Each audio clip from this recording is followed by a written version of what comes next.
back to another live stream here on the twitch.tv/the Xisuma. Let's log in and we'll begin our ritual of staring at the screen like this and warming my hands with a hot cup of tea.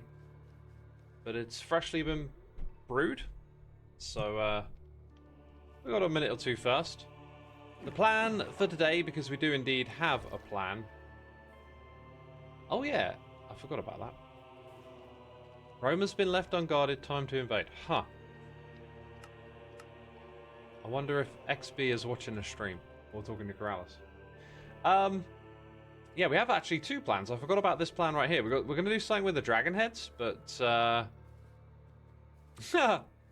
think he's talking to Corrales. Oh yeah, super amazing idea. Put a radio mast on this build. That's going to happen. That's going to happen. Bananas in chat from Heart Gamer, Decana Heaven, Cloudy Zero, The Kraken Bubble, Blue Raven, Everstaru, and Happy Pancake. Thanks so much. Lets me know that we're live. Much appreciated. Welcome to the stream. Yeah, so we're going to do a lot of digging today, I think. And I might even sort of start from above and work my way down, if that makes any sense. While people are tuning in, while I'm, you know, getting myself warmed up for the stream, we'll start by doing something simple, and then later on we'll do something cool with a dragon egg. Dragon egg? Dragon head. Dragon head. It's a dragon head. We got 3 piglets in a coat coming in with the prime for 33 months. Thank you so much. Sad Noble Storm is here for 6. Thank you for many hours keeping me sane. We appreciate everything you do. Thank you for the nice message. Santa of Scarva, thank you for 44 months. We've got Blue Raven 768 here for 38. Another month. Only 2 to go to 40. I hope you're having a good day. I'm having a great day, thank you. I'm well fed. Just played some guitar and looking forward to sitting down and chilling out. You love the Bowie reference in the title of the stream. Oh, it wasn't a Bowie reference. It was actually a bow tie reference. Oh my god. How did you not get that correct? I have no idea why you think the title of the stream is a Bowie reference. I can't even remember what the title of the stream is. It's Radio X. It's definitely not a reference to the building that I'm currently inside of. It couldn't possibly be a reference to that. Maybe it's a reference to radio. Maybe I was referencing radios in general, and so we just put X because we don't want to discriminate against any radio in particular, though.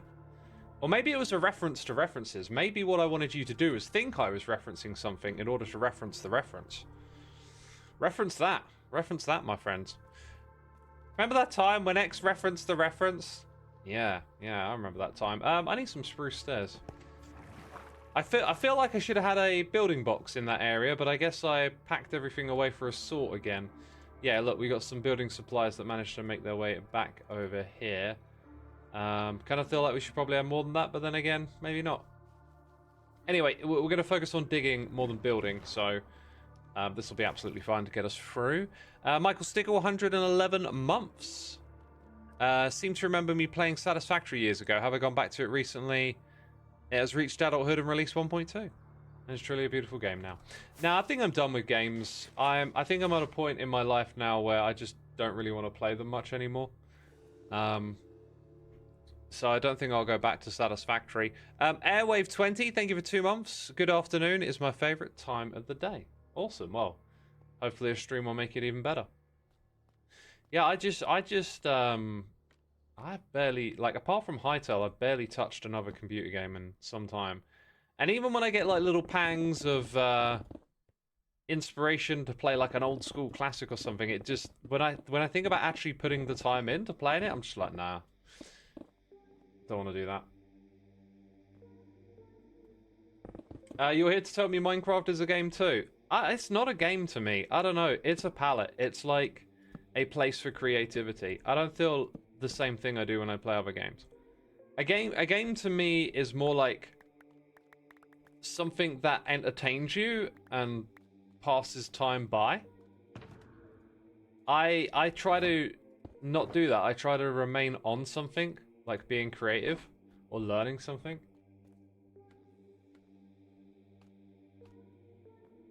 But yeah, no, I'm not being silly. I'm being completely serious. Like, I'm I don't kind of see Minecraft as a game, really. Like, I get it. Can be one.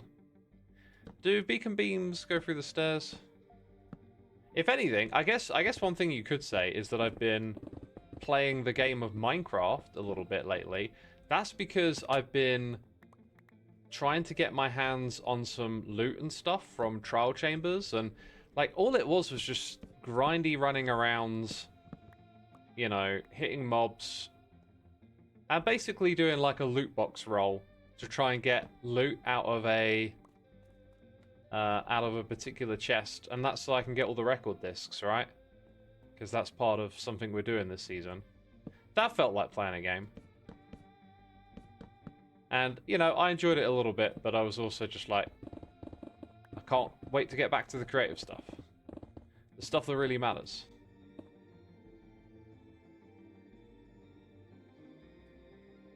I suppose it's your job, so it's not really a game in that way, says Cloudy Zero. It's not so much like that it's a job, it's that it's a creative thing. It's all about creativity. Like, look at what we do here in our season of Hermitcraft. Are we creating things, or are we just playing a game, you know? I think we're creating things together, and I love that. That's what I like doing as a person, like being creative. That's what's fulfilling to me. We're gonna need some torches up in here, aren't we?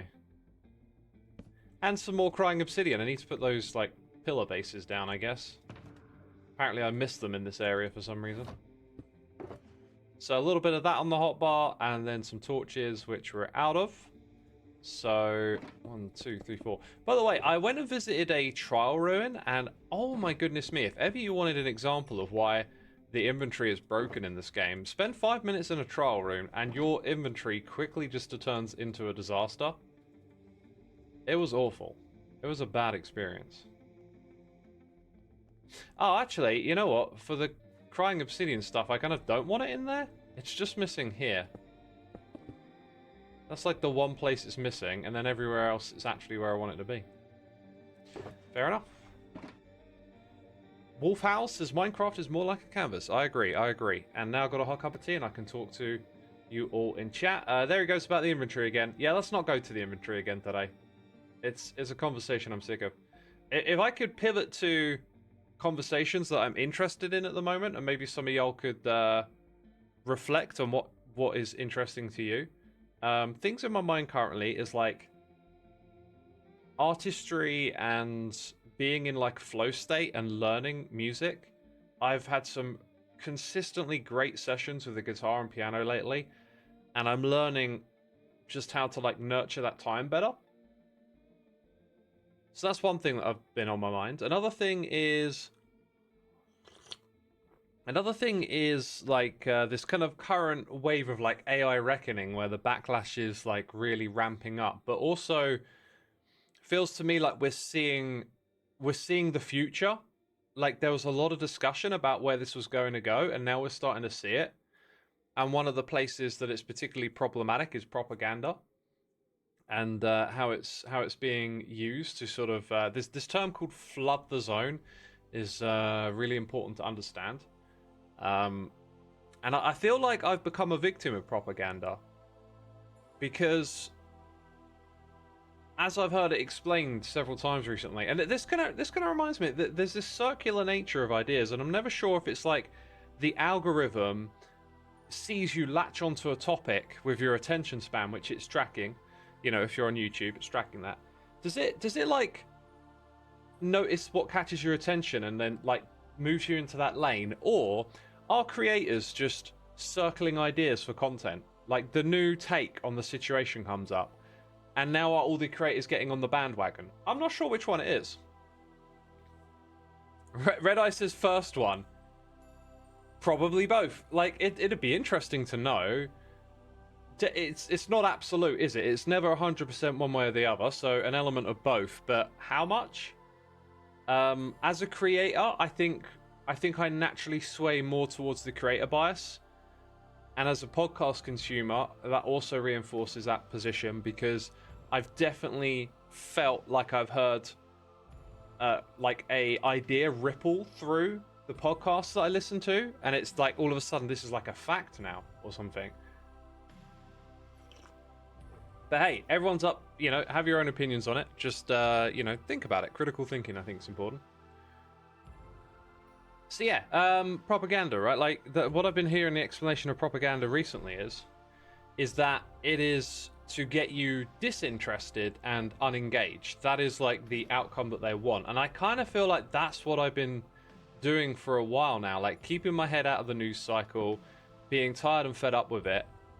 And maybe that's exactly what's required. What they're, I mean, who is they? But you know what I mean? Like, in this day and age, especially with AI generated slop coming in and just flooding the zone with information to the point where, like, you'll even see stuff and know it's fake and nonsense and rubbish, but it gets you to tune out. Which could just be the point of its existence, is to get people disengaged and to tune out. And that idea to me is very interesting. Like, as we approach this future where there's talk about AI putting lots of people out of work, and you've got these big tech entrepreneurs sort of holding all the chips, they're going to have all the power and wealth, and we've got this AI stuff just getting us disinterested, you know? I think one idea gets popular, but so many other creators just see it as something the listeners are interested in, but the primary, it's the algorithm just giving us recommendations based on our previous trends and data. Well, you say the creators just see it as something the listeners are interested in, right? But they have to then go and create that content for more of it to exist, for it to be sent your way, right? So perhaps it's not really about it being one or the other. Perhaps we're identifying a synergy between the two, right? Maybe that's what we're picking up on, that it's actually both of them are working together, which is why we're having this effect. I like that take a lot. Like, why does it have to be one or the other? Why am I thinking about it like that? I'm not sure. It makes sense that it could be very synergistic to have algorithms sort of reinforce the incentives for creators to like talk about these topics, because so much content is being created that is like opinion and talk, and you're gonna have to come up with like something new, right? Like, you can't talk the same topic to death over and over again, so it kind of makes sense. Northern Rose says, one of the things I've enjoyed about you is your ability to think critically and not jump on the bandwidth just because it sounds ridiculously mundane, but I feel just as many folks don't do it from fear of pushback. Yeah, I can't really comment on the fear of pushback thing, but you've identified something that I feel very strongly about, which is just to like put forth one's own ignorance. Sounds like a silly thing to say, but I think we're all like, there's this human experience to like project certainty, and I think it comes from like a survival instinct of like, if you're not confident about what's going on in your immediate environment, you're susceptible, far more susceptible to danger. So it makes sense as an evolutionary strategy that confidence, like, and having a worldview that you can be assured in is like a successful strategy for survival. And I think just in this day and age, we can be quite easily steered into having strong opinions about stuff we actually don't know a lot about, because we're just sort of, you know, hearing the take, and it's comforting to have the world around you make sense, and it's more difficult to accept a lot of it you don't actually understand. We got Chayati here for 4 months. We've got DJ Echo here for 87, and KD Org coming in with a subscription. Thank you so much. Yeah, I can see a lot of content creators just focus on the algorithm and how they can use it for their advantage instead of making videos that they are good and fun to make. To me, it makes YouTube and other online content creations feel very corporate. Interesting, it makes you feel corporate. I wouldn't have gone that. I can see the parallel, but I wouldn't have quite gone for that word.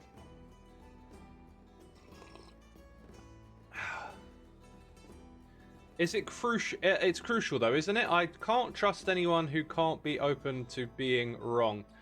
Trust is a really interesting thing on that front. I too, I think, have a bit of a bias towards, almost in a way, trusting people who tell you that they don't know about something a little bit more.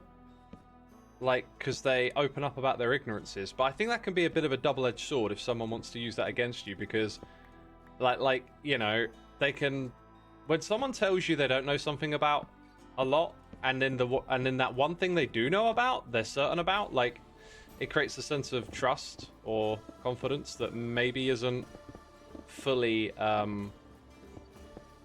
you know, like, here I am, you know, talking about all these things I'm not sure about and stuff, but then if I turn around and go, hey, this thing right here, I know what I'm talking about now, like, you might be, well, oh, of course he does, because, you know, he'd say if he didn't, you know what I mean? But I think that requires someone to be intentionally manipulative and acting in bad faith, which you can do with all sorts of strategies. And trust is super important among people. I think trust is what we need in society with one another. Trusting that, you know, strangers follow the rules and people you know are accountable and whatnot. And there's just a lot of apathy in the world right now to all of this stuff, right? Teenagers seek peer approval to ensure they have allies for survival. It's a fascinating phenomenon. Yeah, I get what you're saying. Like, when I look back on my teenage years and the behavior of myself and people around me, and just any teenagers today, teenagers are a really interesting time for, like, projecting identity and discovering your own identity. It's just, I think it's just a part of growing up that you're trying to, like, figure out who you are and stuff, but then that can, like, manifest quite vividly, especially in an online environment.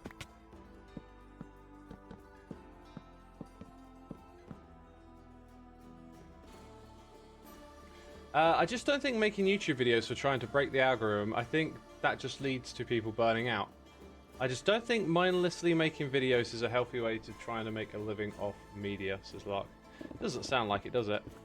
Part of the reason I stopped making Xisuma Says content was just feeling like all these things I'm saying about, you know, being a talking head online, it just, I felt like I was being a part of that, right? And in a ways I still am a little bit by chatting here on Twitch, but this is just quite, you know, a small little thing that we do. I'm not, like, putting videos out there into the feed. This is like, you know, everyone should be able to talk online. I don't think no one should because there's problems with it. I just think we have to figure out a way to a better way of doing it. Talking heads are good though, says Red Eye. Are they? You know the term talking heads, like, I feel like maybe it has a negative connotation to it, but I could be wrong about that. There's benefits to having people communicate information, right? It's just something that'll get taken advantage of. Because it's so effective. The band, yeah, the band. I never really got around to listening to their record, but it's like a classic that's on my list. That one with their heads on it, funny enough, their faces. Looks like a bit of an Andy Warhol type thing, that album. My favourite tip for avoiding bandwagons is thinking straight away when you see something extreme, what does this make me feel and why? Logical information usually doesn't elicit a huge reaction. Propaganda is made to make you feel strong emotions. Puppies, tummies, thank you so much for the raid. Welcome, everyone. Also, KD Org, thank you for subscribing as well. Not sure if I caught that one. Welcome on all the raiders. We are discussing, I guess, the current, like, feeling of things in the world with, like, all of this AI slop kind of, you know, really starting to, I think a lot of people are noticing it and feeling it. And a recent concept that I've been exposed to is this idea that propaganda is about making you disinterested in stuff, and it feels like there's a lot of people tuning out and being disinterested in what's going on in the world at the moment because of partially because of just the bombardment of AI. And so we're seeing all this AI slop, and you know, it's hard to know what to trust and all this kind of stuff, but like the end result is a lot of apathy and a lot of people tuning out, and that is the enemy of democracy, as they might say. And I was also commenting on how this is a topic that's come into my feed, my algorithmic, you know, serving up of content lately, and through discussion, we've been saying that there is perhaps like a synergistic,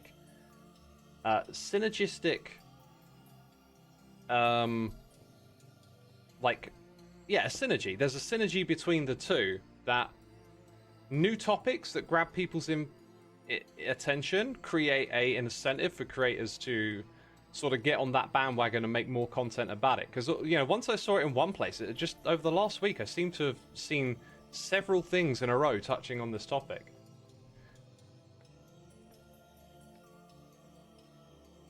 It's not just AI, we're being overloaded with politically loaded content and over-violence. The Overton window is being shifted further and further towards violence and intolerance.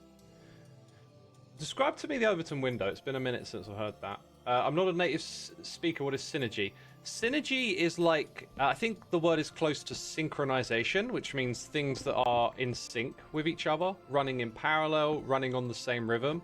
So when I say there's a synergy, what I'm getting at is that, you know, we started by saying which one is it, the algorithm or the creators, but maybe the better way to look at it is that it's both together.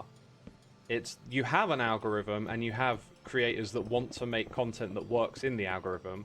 So as soon as a topic starts to become talked about and grab people's attention, then you start to, you know, the algorithm does its thing and then the creators do their thing, and it's like synergistic. It's not about one or the other, it's about two working together.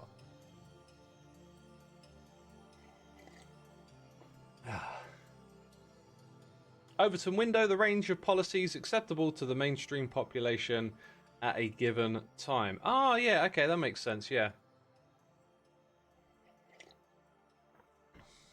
Yeah, I get it. You know, all this political stuff going on, it's kind of like, don't know even where to begin with all of it. And that's the point of this idea that's going around about propaganda, it seems, is that, like, maybe that's the point, is to get you to feel like you don't know what the heck to do. Disempower you.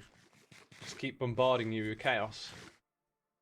A little psychology note too, that the moment there's an in-group or an out-group for AI or against AI, there's automatically some level of disdain there, regardless of if any conversations have happened or not. We're kind of put against one another without even realizing. Yeah, Northern Rose, yeah, 100%. Because I see this all the time, especially when I try and talk about AI.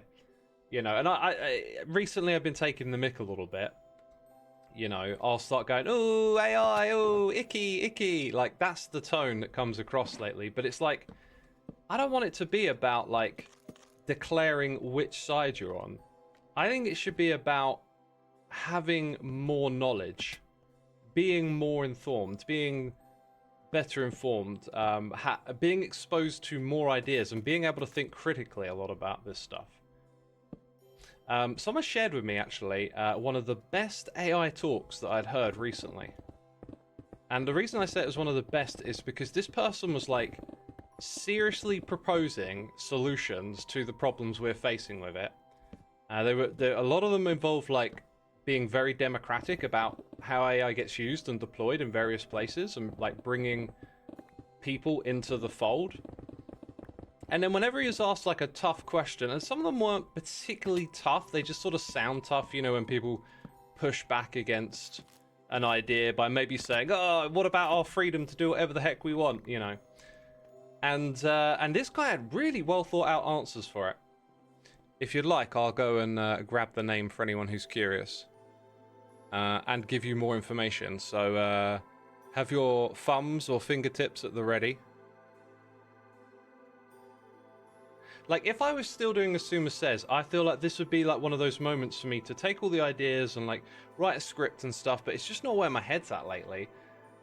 You know, I've been very on this music flow state creativity kick, and, you know, what if it's, like, a flip side to this propaganda thing? It's like, that's my way of checking out and not having to deal with this stuff.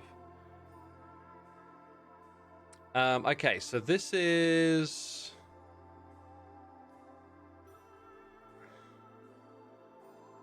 wow.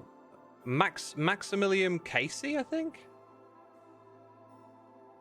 It's a book called... Okay, so let's get the book first. This will be the easiest way to do it. The Means of Prediction, which is a great way to nod back to... I think Karl Marx coined the term the means of production, right? So the book is called The Means of Prediction, How AI Really Works and Who Benefits. Yeah? And then you can find a talk on YouTube about this book at, I think the talk was given at Oxford. So yeah, The Means of Prediction, if you want to get stuck into some proper and serious talk about AI that isn't... This guy's not there to bash on it or anything like that. It's about, this is happening, what is it, how do we deal with it, how do we do it the right way. It was a very, very good talk. And like I said, if I were perhaps more in this space to do proper research and stuff, like, I would be listening to that book and taking notes, I think. But I am currently overwhelmed by it all and checked out. But to those of you that are not out there and you're in the fight, that's one to listen to, I think. You like the AI that helps doctors and astrophysicists. I don't like the stuff that is over-advertised, pushed, and overhyped, says Fayechild. I'm probably in a similar camp, yeah.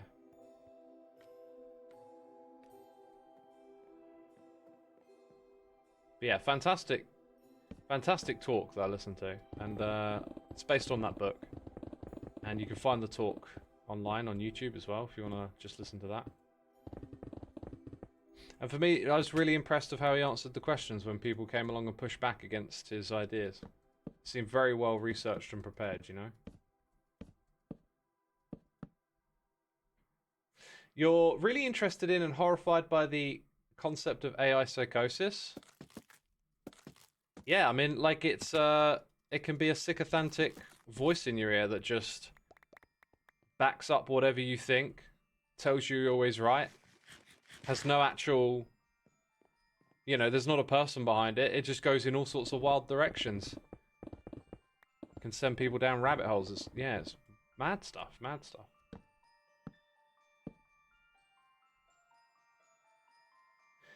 You feel like AI is very forced by big corporations with their massive instruments without any real return with it. And I feel like it won't really benefit the normal people, but just enrich them even more. I might be on a bit of a different position on that, because I'm not sure what they're creating is as monetizable as they think it is. It's a gold rush race, right? And they want to control this, but at the same time, you've got freely available models, some that can even run on local machines, and as time goes by, the sort of entry level is coming down. And the race sort of assumes that there is, like, if you get to the end first, you have a massive advantage over your competitors. So let's imagine for a second that at the end of this AI race, there is a big advantage. You can see why these big corporations would spend so much money to get that advantage, right? But if they're wrong about this, they could all end up in a position where no one's models is really that much better than anyone else's, and it's all available for free anyway because of the open source side of things. So it could end up being a technology that, like the infrastructure of the internet, when the .com bubble happened, which some of you may have heard about, maybe you haven't. You know, when the internet first sort of went mainstream after the Netscape browser, and there was a few things that sort of lined up, and it was around like 95, 96 that all of a sudden everyone was learning about the internet, even though it sort of already existed. And it became the next big thing, and there was a big bubble, right? And one of the things in the bubble that happened is they laid down a ton of infrastructure that didn't get used straight away. What if we're laying down the infrastructure that actually allows people to just use it without needing a huge budget, right? Because the reason I'm saying this is because we're seeing the models plateau at the moment. Like, the last couple of years, there's been lots of gains to be made. And now those sort of easy wins are running out. Oh, this is not what I wanted to see. 1, 2, 3, 4. Oh, actually, it's fine. I thought everything was off by 1 block. So, in the race where someone comes out the clear winner and can make tons and tons of money off of it, you don't want to see the technology plateau like it is currently. If it plateaus off and it becomes more of a technology that's now matured and everyone can use it, like, that does not give these companies a strong advantage. So it could backfire, but there's also this thing. What happens when companies fail? The public ends up bailing them out, right? At least it happens with banks. The old term, too big to fail. The bankers mess around with money, they enrich themselves, and then we pay the price for it, is often how it's gone in the past. That's an outcome too that could happen, you know? But currently it's starting to look a little bit like the idea of someone getting like a really strong dominance might have been really overestimated. And if that's true, this might end up like, you know, like I said, with the infrastructure of the internet, it might just be like the groundwork is laid for the future. A future that everyone can sort of participate in. But those big companies are probably going to do everything in their power to make it so that they have the monopoly, right? Like, they're not going to give up the fight easy, so it's to be seen how it pans out. 1, 2, 3, 4. I didn't pick up any spruce saplings. I wonder if I've got any spare. You simply miss not having to doubt your ears and eyes so much as Asphodel. I've been caught out by AI a couple of times recently, and it's like quite alarming. It's been quite annoying. Not annoying, more like annoying's too light of a word. Like I don't know, like unsettling. It's unsettling. Something with a person in recently, like, just completely got by me. And, you know, once I went back and looked at the image again, I was like, oh yeah, like, okay. Dang, like, the heck? Like, it didn't feel right. And then I had comments on my video, and I was like, what are people on about? And in my video, I just went onto image search, grabbed a bunch of cities of the Coulon City thing that, can't remember how to say it or how it was said. Anyway, the city that's inspiring Mumbo. I grabbed a bunch of images of that, and someone pointed out that one of them looked like AI, and I went and looked at it again, and I was like, oh my god, it really does look like AI. This isn't the city at all. And like, my brain didn't go off. Now, I think I would notice it if I was in skeptical mode, but like, now I need to activate the skeptical mode a bit more, right? Kowloon, thank you, Kowloon. That very much sounds like how Mumbo said it. You get reminded of 1984 every time you miss it, yeah. I mean, for me, it doesn't specifically make me think of 1984. What I wonder is, like, what's behind the image or who's behind it, right? Because you have no idea. That's the weird thing with some of this AI stuff is it might be easy to think, oh, it's the state. Or it's like this group of people or that group of people. But, like, it could just be some teenager goofing around. Like, yeah. It's frustrating not being able to trust yourself. Yeah, I would... Yeah, it's like you're in an environment now where you can't trust yourself. Yeah.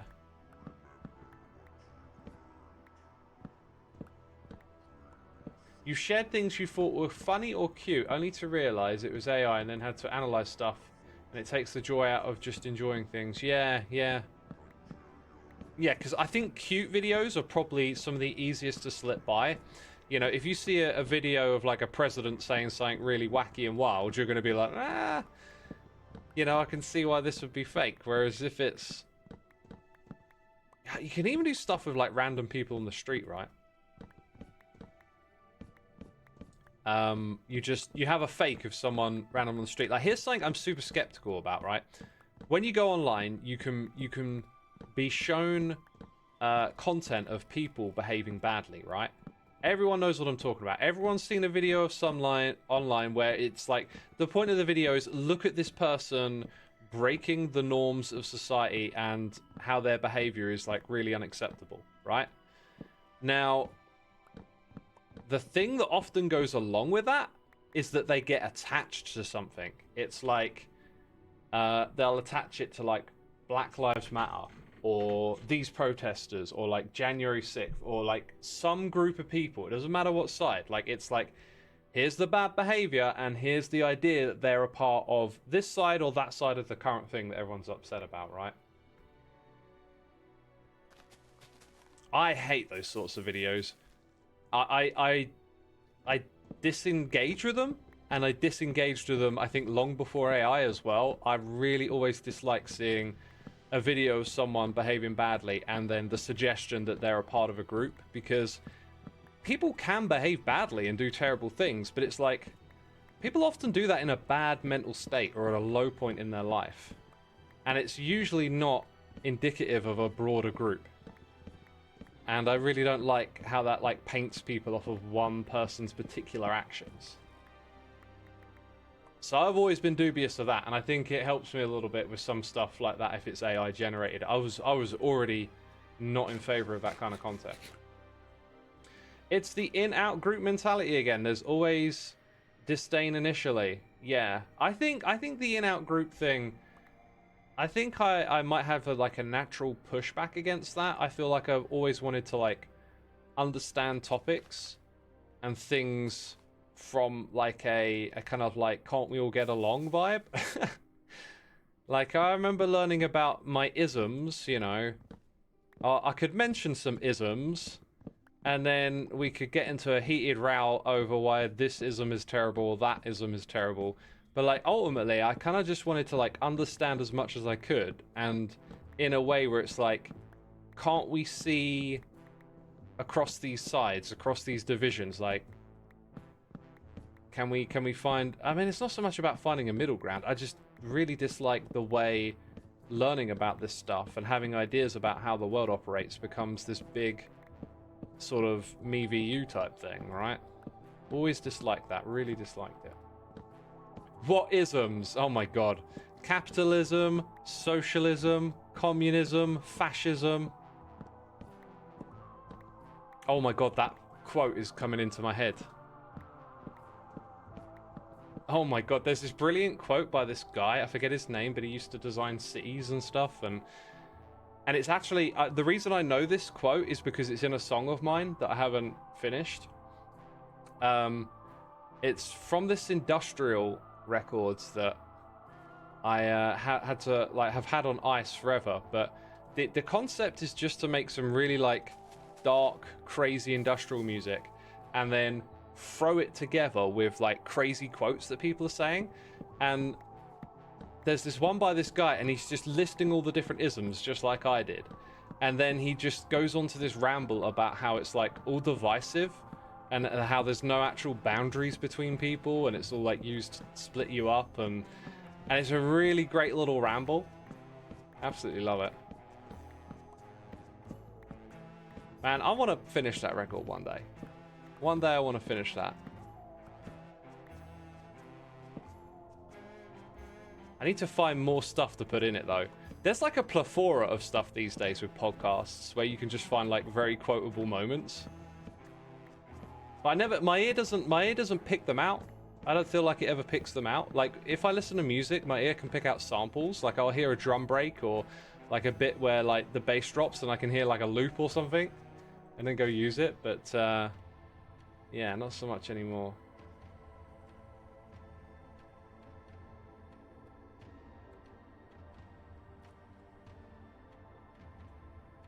Voiceover quotes in music can work really well, says Transit Biker. Yeah, I want to get back into that. Like, the issue for me, I've talked about it so many times, is just that it requires this kind of time and space where productivity and deadlines and stuff you need to get done doesn't matter. But, like, the other side of me operates on that really strongly. Like, and Hermitcraft is like, it's Hermitcraft and snapshots, right? If I cut out Hermitcraft, I could replace it with the music thing. I can't seem to find this balance between the two. But I'm hoping this season I'm very steadily trying to shape up the two. It's like I'm trying to create more of a cut-off time for when a Hermitcraft episode ends and the next one begins to give me some space in between. But then I'm also using Hermitcraft to do musical stuff to try and keep myself close to that. Heartgamer says, finding balance is delicate. Yeah, because it is. Because if I throw myself into the music, like, a whole day can go by like that. Just, it's off. Have I listened to anything from the band Public Service Broadcasting? I have NF Scripts, if you want to hear my thoughts on them. I think I did a few blogs. Seen them live. I was really into them at one point, and then everything they did after this particular record just sort of didn't capture my interest the same way. But I do very much like what they do.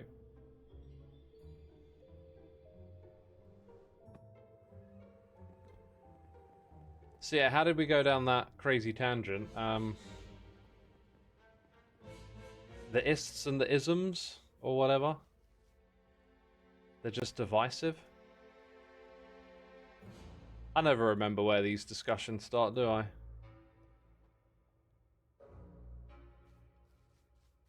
Let's drop that stuff back into there. Do that. Some sticks back, yeah. Okay, we're good. What do you do creativity-wise? Are you open to trying new things regularly, or do you stick to your usual hobbies? I think I stick to my usual hobbies. Like, I don't know why. There's a lot of stuff you can go out into the world and do. And I've listened to, you know, I listened to, yeah, it was a podcast. It was on Darknet Diaries. Anyway, the woman in the podcast just had this like absolute appetite for trying different things. Their whole life was structured about like continuously moving towards new experiences. And, you know, I'm sort of like semi-interested in some of this stuff, but at the same time, I think I'm just a person of like habit and routine. So I really like just kind of sticking to what I know and doing what I do. And I'm not exactly against like going to different parts of the world and experiencing different things. You know, I go on holidays and stuff, but it's not like a main driver for me. I feel like I don't need to constantly try new stuff. I kind of like found what I love. And I'm very happy just doing that. You know? X, do you hold on to any world records, or would you ever like to try for one? No and no. No and no. I feel like I just don't need external validation. And I also don't particularly find world records that like, I don't like the idea of participating in them, but they're interesting to know what sort of feats humans have accomplished. That part of it's interesting, but like, I got no desire to be on that list or whatever.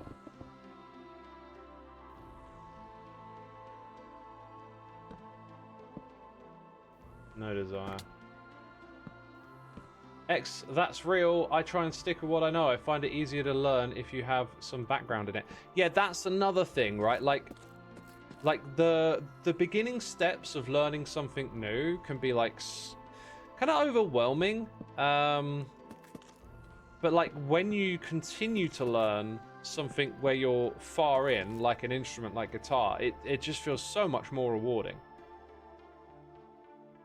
So much, to me, it's like way more rewarding to continue pursuing guitar and like getting better at it, and piano, than it would be to pick up like a totally new hobby. But like this is like how my brain works. Like my brain lights up because of music. So like I found the thing that I can put my time and energy into, you know, like why do something else? Osaka78, thank you so much for 82 months. Very much appreciated, my dude. Hope you're doing well. Thank you for the support. I mean, I'm going to throw all this stone away. I don't know why I keep trying to keep it.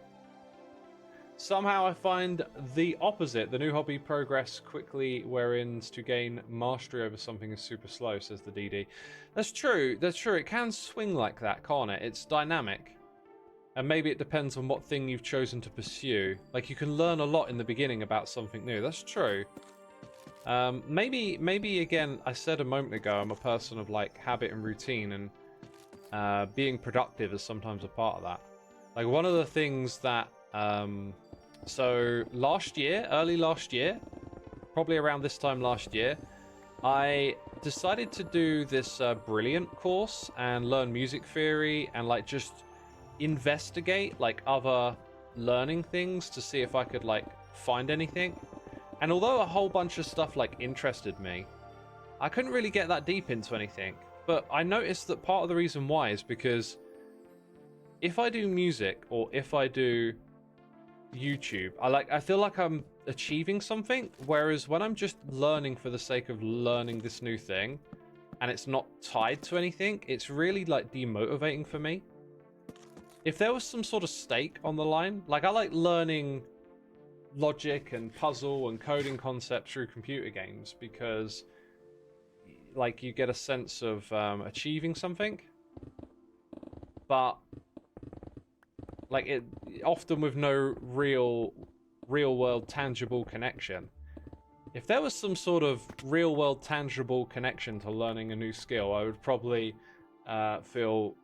be really into that, basically. Transit Biker says music theory. Hey, that's my bag. Awesome, yeah. Ozaka says doing well, X, and music is the best. I play music and listen to every day. Same here, man. Same here. Every day. Every day. Let's go to the end dimension and fix this pick. I'm methodical and it tickles your brain in the best way. Yeah, I probably am quite methodical.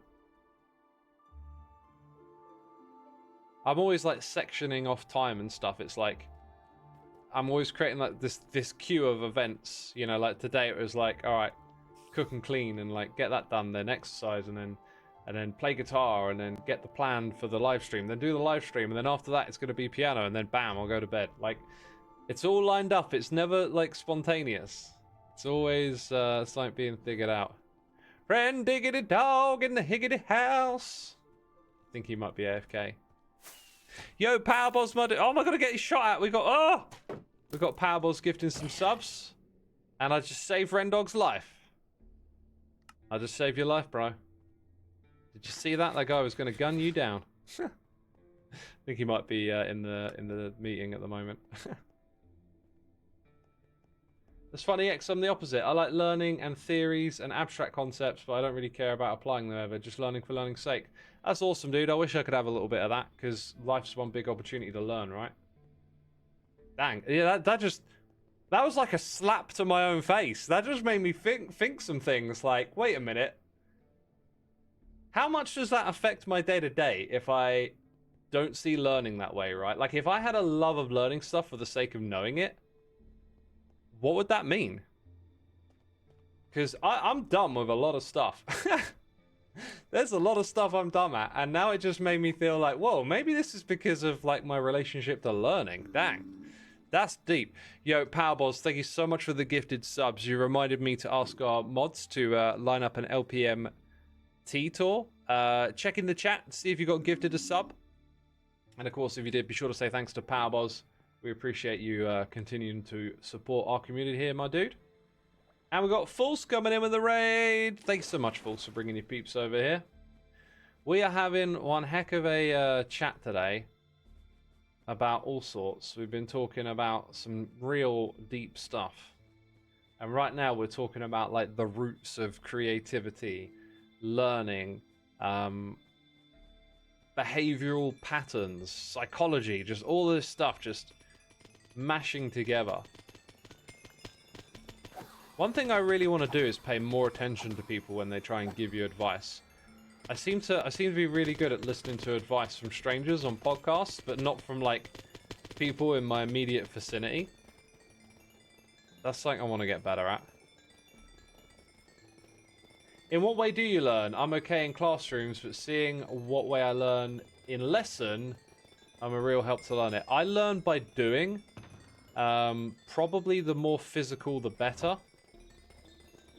But I pretty much everything, like, if you want me to learn it, I have to go do it. If you want to explain it to me, I will probably not understand it the same way.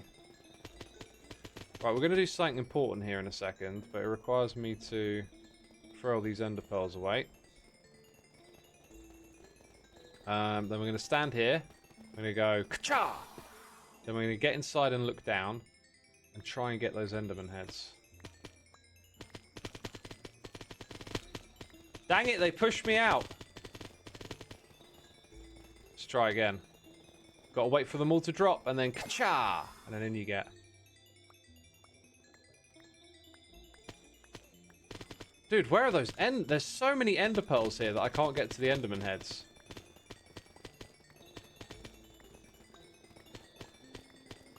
What the heck? Maybe I need to go deeper in. Come on, enderman heads.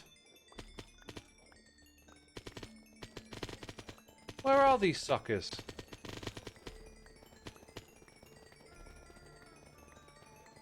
In theory, at some point I should have cycled through all the other things. They're there. I can see they're there. Oh boy, this is not good. Let's try a different method. Ah, well, I guess I won't get any today. That's crazy. I've not seen that happen before. I'll tell you what, we'll get rid of them all. Right. Oh, what happened there? How did that end up on my offhand? Just trying to get rid of these.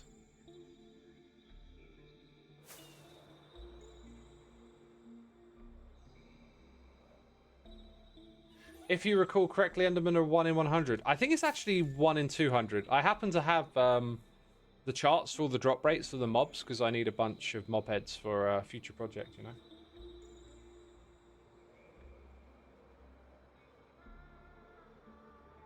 You're on the way to kill the dragon and you want to be wished some luck. I wish you some luck. However, planning and preparation is better than luck. So I hope that you have planned and prepared for your fight. Goes a long way to do planning and prep and research. I spent some time in an ocean ruin, like looking for the relic disc, to realize that I just misread the wiki and that I needed to be in a archaeology site. This is why I've lately been continuously referring to the wiki. Just like double, triple check your knowledge, and before you go do something that's time consuming, make sure you're doing it right, that kind of thing. That end is so simple yet cool. Yeah, it is. It's very, very much appreciated that Cubfan did that. Your cat decided to lay down on your leg right as you was about to get up. And now you're never allowed to get off until the cat says you can, right? That's how that works. Pretty sure that's how cats work. Do I need to go grab a shovel? Probably.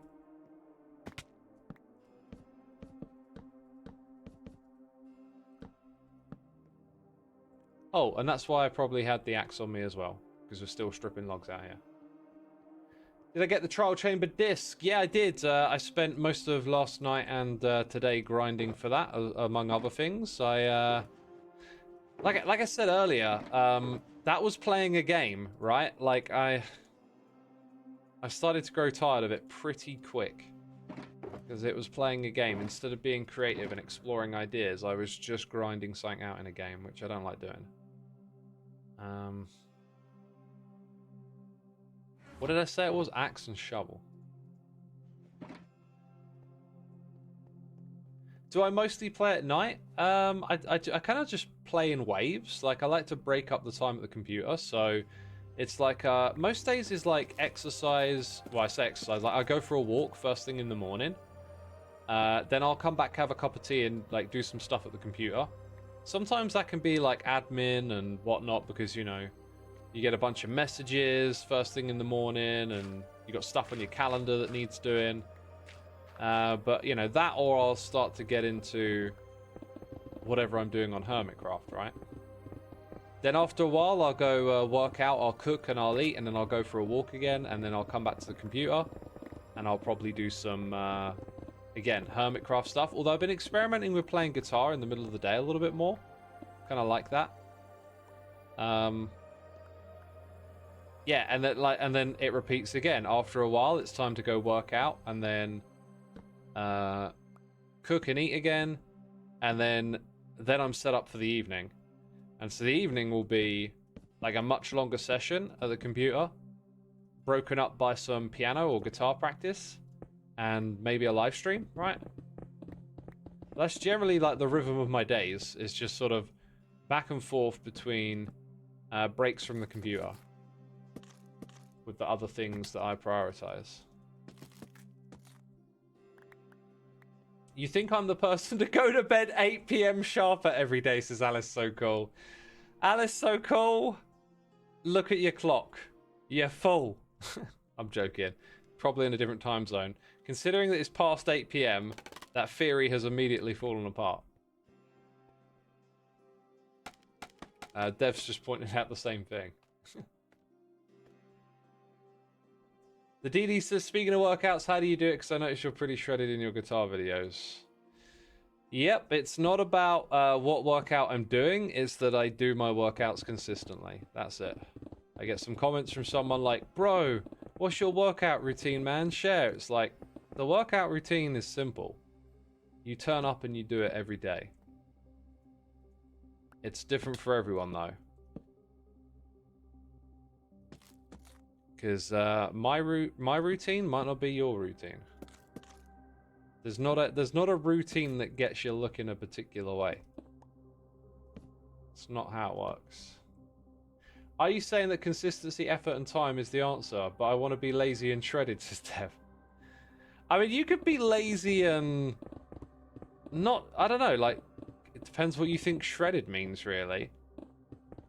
Like, if you eat less than you burn off, you know, the fat will come off your body and you'll see what's beneath it. Bro, it's gatekeeping. I'm not gatekeeping, I'm telling you legit.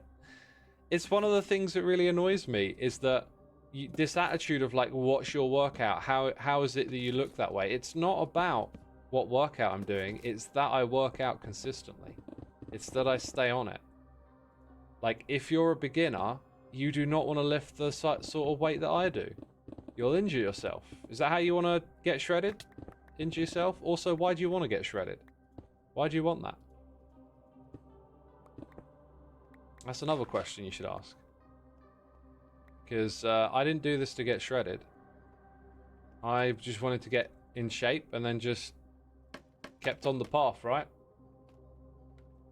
Just kept doing it. And then, you know, because when you go to get in shape, you'll see a change in your body, right? When I got there, when I got that change and, you know, okay, I feel like I'm healthier now and I can see it in the mirror too, I just decided to keep going. Like, hey, I like this. I like doing all of this. I'll just keep it up and see where it goes. And that's it. It's just consistency over time. Joke's on you. I injure myself simply standing up. My old clicky knees protest. I've heard that the clickiness in knees isn't anything to worry about, which I have super clicky knees. But, I mean, if you've got knee troubles, like, I had knee troubles, maybe look into, like, strengthening them. And, like, looking after your body. Like, I'm talking to a stranger, so I got no idea what your situation is. Sometimes people got knee problems because they had an accident. But, there's a lot of sedentary lifestyles out there where being active and looking after the body isn't, like, a norm. Because of the way society's set up, you know? Just driving around in cars and sitting in offices all day. Coming home and sitting on the couch. That's not my lifestyle either, you know? Like I said a moment ago, like, my lifestyle is a lot of walking and moving around, taking regular breaks on the computer. The longest time I'll be static at the computer is when I stream. Otherwise, everything gets broken up. You injured your knee while swimming. It catches up with me sometimes. That's fascinating. Swimming is often touted as being the exercise that is the lightest on your joints.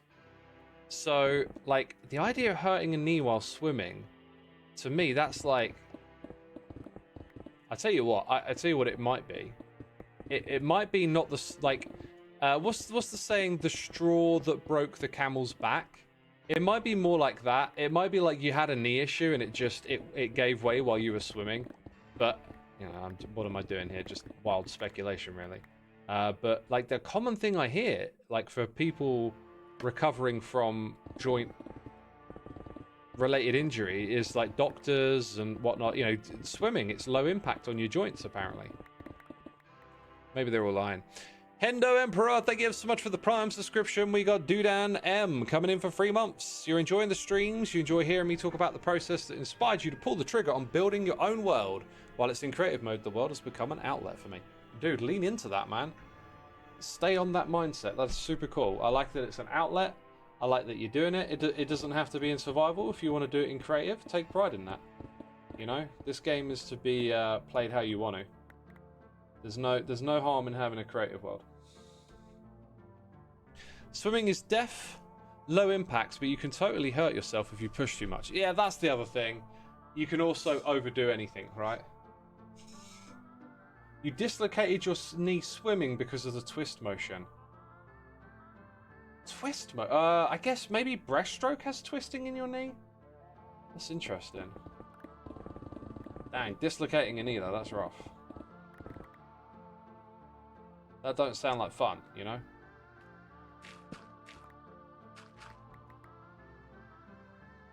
You train swimming every day for 2 hours to prepare yourself for competitions. You injured both your shoulders. You believe it was because of the overload.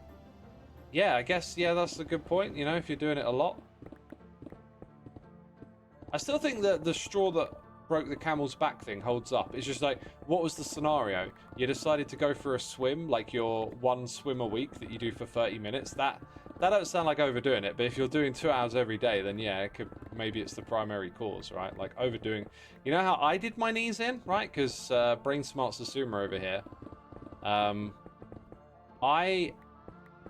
I hurt my upper body working out, and my brain went, oh no, you can't do as much as you normally do. I know, let's do twice as much on the lower body, right? Sometimes in life you just have to be an idiot to learn a lesson, okay? So I went and doubled all the volume on my legs, and literally day 1, got through it all. Day 2, woke up, my knees were in agony. It was so stupid. And then I was like, yeah, that was really dumb. Plus, I'm pretty sure I've heard people talk about this before. But I seem to be the sort of person that learns a lesson by going through it. Even a painful lesson, so yay me. Anyway, that's a long way behind me now, and whenever I get like tweaks and injuries, or I kind of avoided an actual injury for a long time now, but whenever I get like a tweak or something doesn't feel quite right, I know how to like back away from it, and I've learned a lot about my body, how to listen to it, how to like figure out what kind of treatment it needs. Although I will say, absolute game changer is having a sauna. Sauna for me was just, oh, the recovery. Like, you can recover so well using a sauna. Night and day kind of difference. How long have I been working out?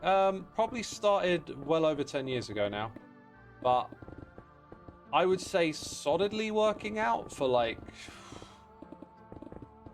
probably 9 or 10 years. Like, it's hard for me to remember. I've been in this house for about 10 years, right? That's like a big life event when you move out, and you know, and I can think back to that era. It was like 2016, and there's all these like memories of what was going on at the time and stuff. And you know, one of the things I did when I moved in was like get all my gym equipment together and start doing it on a regular basis. But how much I was doing it, not entirely sure. Not entirely sure on that one. Because I know when I was at home, I was sort of like, you know, I would like do some stuff with the dumbbells or the bench every other day, but I was yet to develop this mindset of like, you know, staying on top of it and doing it continuously. It just, every now and then I'd wait for some like motivation to hit me, which is not a good idea. And if it hit me, then I'd like, you know, lift up the weights and do some stuff, and yeah, wasn't that crazy with it. I do work out at home. I have a home gym. I've got all equipment here that I need. I make really good use of it. I've done for a long time. Use a sauna and a cold plunge 1 times a week, 4 times 15 minutes in the sauna, and 4 times 2 to 3 minutes in the cold plunge. It's the best. Feels so relaxing when doing it and after. Love it. Awesome, man. That's great. I'm glad you like that. Do you ever experiment with doing it more frequently or like different times and stuff? Because my thing is basically twice a week I will run and I will sit in the sauna for about 20-25 minutes. In the summer though, when it's warmer, I like to maybe go in for 15 minutes, then take a cold shower and go back in.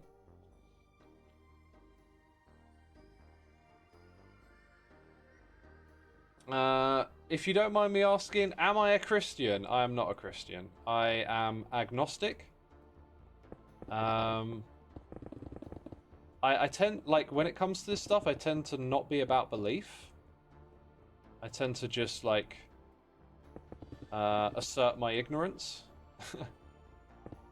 Religion tries to answer very big questions, and I am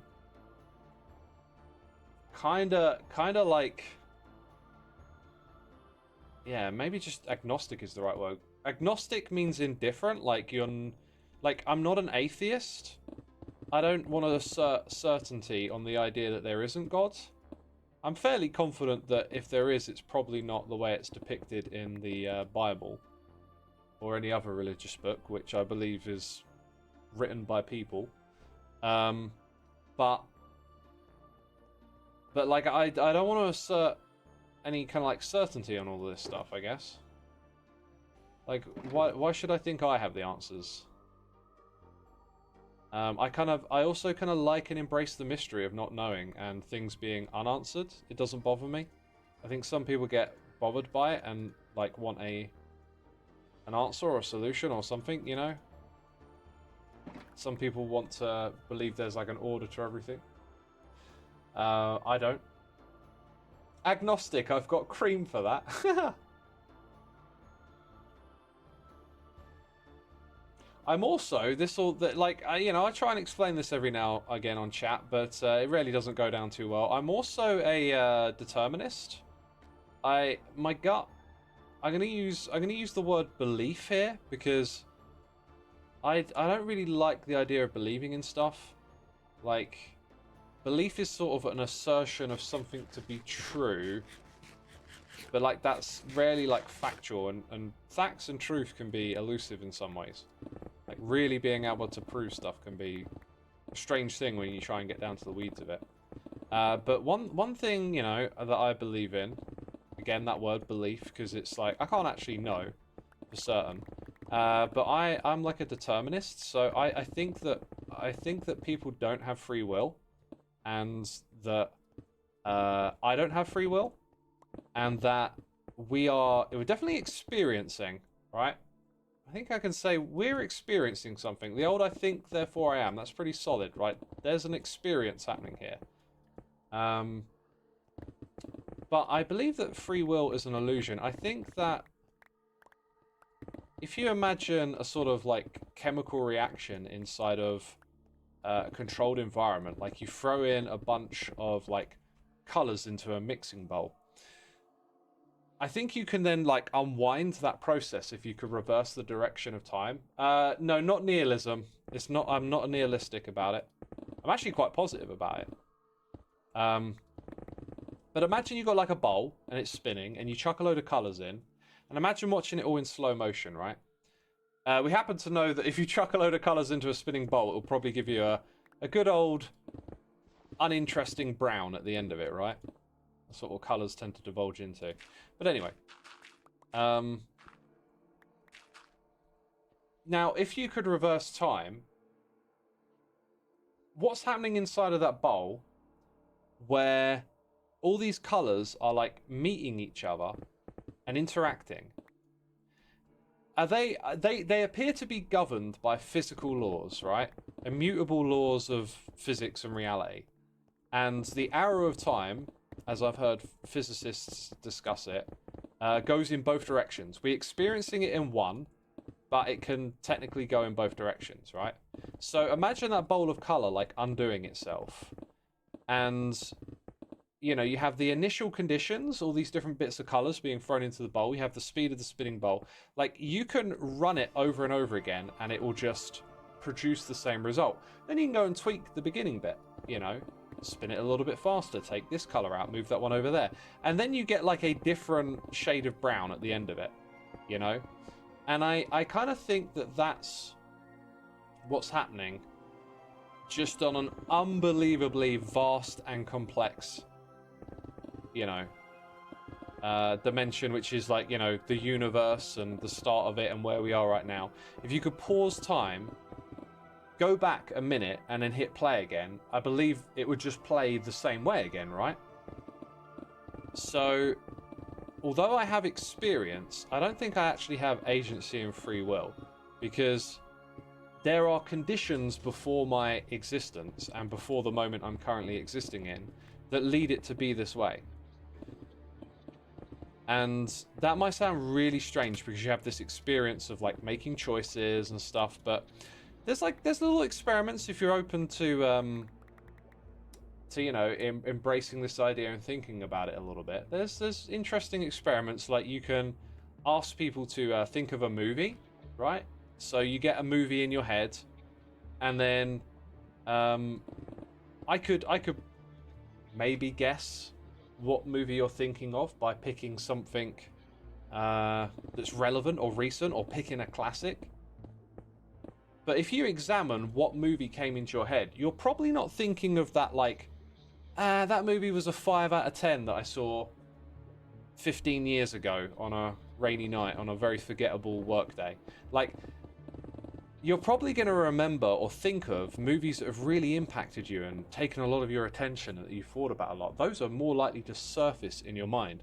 So the act of these things surfacing in your mind and coming to light, to me, that strikes me as a function of the brain and how it works.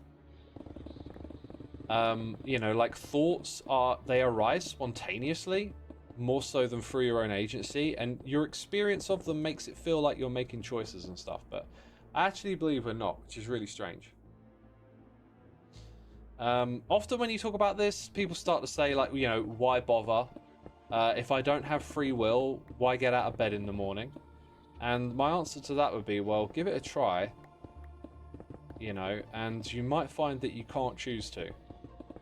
You might find that all of a sudden all these motivations start arising in you, feelings of like, oh, I gotta get out of bed and do something and move, and like, you know, okay, so that feeling of like, get out of bed and do something, was that you or not, you know?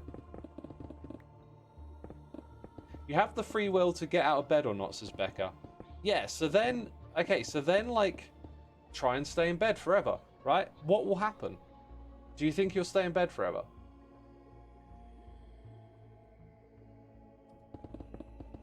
Because, you know, there's going to be some internal instinct motivation to do something different at some point. You know, you'll love the first hour of it. Oh, I'm having a lay-in. This is brilliant. Then at some point you'll get hungry and it's like, oh, I want to get out of bed now. So, like, how much of that is you making a choice, and how much of it is driven by motives and chemistry and your body sending you signals, right? So yeah, I am, in a strange way, a determinist. And also, I think of it as a positive thing. Like, I think even though I know if this is what I believe, it actually, like, kind of motivates me to make good decisions and stuff, which is, might sound strange, but, like, it's definitely harder to express why that is, but that's kind of, you know.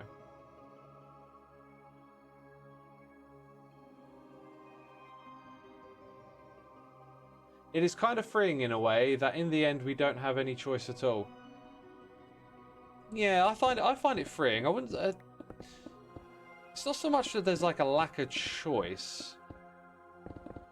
It's like there's something about the idea of realizing it's an illusion that frees you from something. I can't exactly express what or why. Transit Biker says, I think X is a podcast bro trying to influence us. Art Gamer says, I find it depressing. Some people, yeah, most people do actually. I say some people. The most common reaction is people don't like it, right? This idea. But yeah, as I've said, it works for me. Works for me. A little hard to articulate why. It's just, I don't know. I feel like maybe it's because I'm a person of habit and routine. It makes me see like a lot of who I am as like a reaction, like a chemical reaction, you know, brain chemistry that can be pushed in a good direction, you know? Like it's a momentum, it's a force, and I can take the best bits of it and roll with them.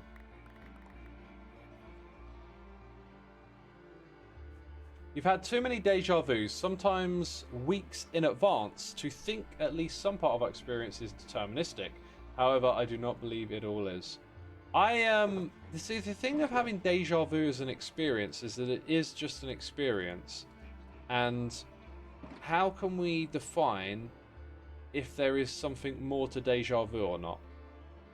I've only experienced it a couple of times. It was when I was a young teenager, and it was a very long time ago.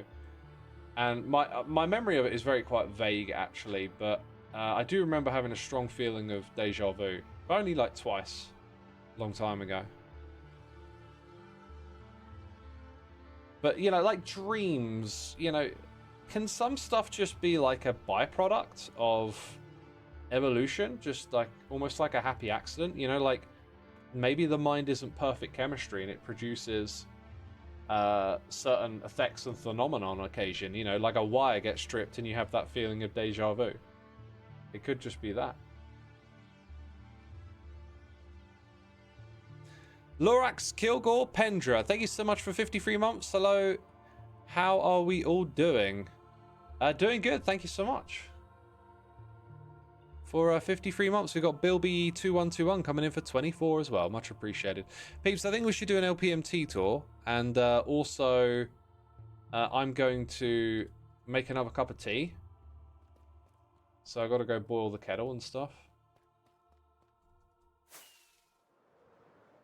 Let's drop back over here, because this is a safe little spot right here. Tour, you're excited? Yeah, we'll do a tour. We'll do a tour.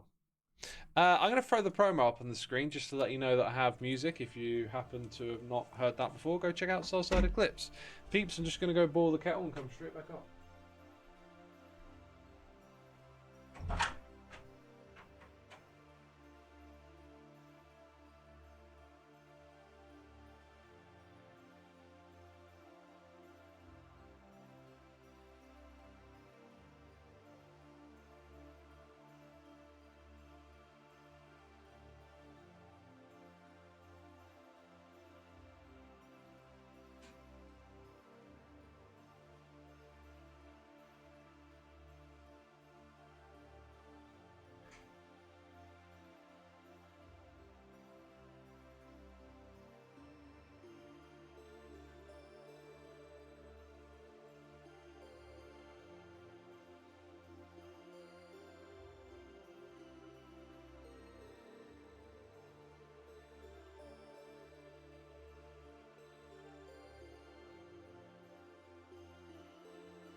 Rightio.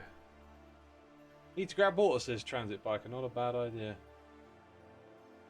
We could start making up words in sentences to see how many he catches, says Cole is lurking. Well, now I'm going to pay extra attention, aren't I? You and your plans. Ugh. Right, I'm going to go make this cup of tea. Back in a second.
Hey, hey, hey. I'm back. Did I ever get that new kettle? I did, yeah. And then I had to send it back and get another one.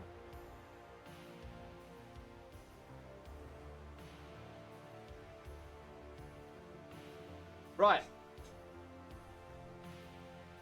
I'm back. We're going to hop on to LPMT. Visiting the Weirdos base. Something has caused the world to break. A force from deep in the void makes its way out and fills the land with a gentle magic. Dragons and people have adapted to life in the sky, but all still wonder what lies beyond the boundary below the world. Still a very work in progress build, the World Eater is slowly making its way across to help terraforming down below. Most of the structures I have planned are still just planned. Many of the islands host various farms. Oh, and the storage monstrosity is on the big island. Sounds like we've got a World Eater running. Dang. Let's go see that world get eaten. Where are we going today? Powerball says rigged. What's rigged? Expelled Winter says, "Ooh, dragons. Dragons. Dragons be here." Is that the thing they used to say? Dragons be here. I don't know. Something about dragons. You found something you can practice on violin. Whee! Yes. I know that feeling. Hey, I can practice this song on guitar. Sweet. Here be dragons, yar. Yar! Pirates used to say that, didn't they? They used to say, "Here be dragons." Well, this is when I could do it with a VPN. But I'm streaming, so I can't change my connection right now.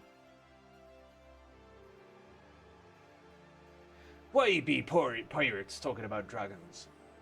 Oh, if I do that again, I think I might cough, so I won't do that again. I'm having Xisuma issues, yep. Had this earlier today, trying to get on Hermitcraft as well. Yar, it's a funny voice. Do you not have a VPN? I have a VPN. I've had one for like donkeys now. But I'm streaming, so if I use the VPN, the stream will end, right? And then I won't, like, you can stream over VPNs now. Used to be that they weren't as robust, but they're much better these days.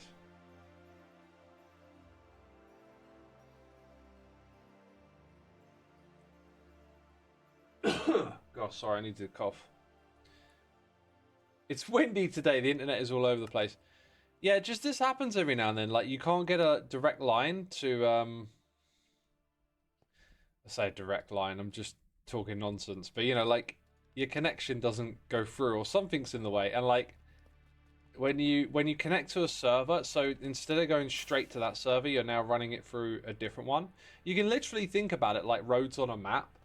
Like, if you think about your local neighborhoods, you want to drive to this other place. You take the most direct road, right? If there's roadworks, you're not getting through, so you go over to that place to then go around to the other one. It's like doing that, basically. You know, when you connect somewhere, behind the scenes, all the stuff's got to get figured out about where your connection's trying to go and stuff. Who you gonna call? Mace Coolsters. I like it. Wait, is all of that? Oh yeah, this is just a hangover. This is just like old plans right there. Right, I think I'm just going to clear out the entire middle area to this site as well. Gives me plenty to dig. I feel like just digging today.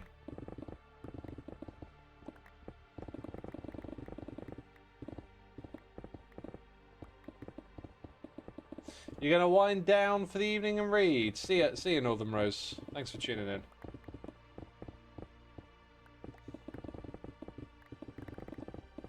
Diggy diggy hole, I guess it is. I guess it is time for diggy diggy hole. Dang, I might get through this whole pick again. That'd be crazy.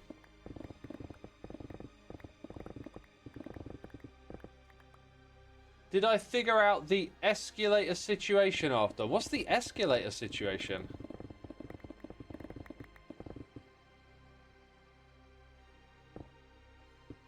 Jem mentioned Mace as an admin in her recent video. Who are they? Mace School is a guy I've been working with for a long, long time. He admins like a lot of stuff for me, like websites and server infrastructure, and he helps do Hermitcraft as well. Great guy. He might even be out there in chat. If you are, shout out to Mace.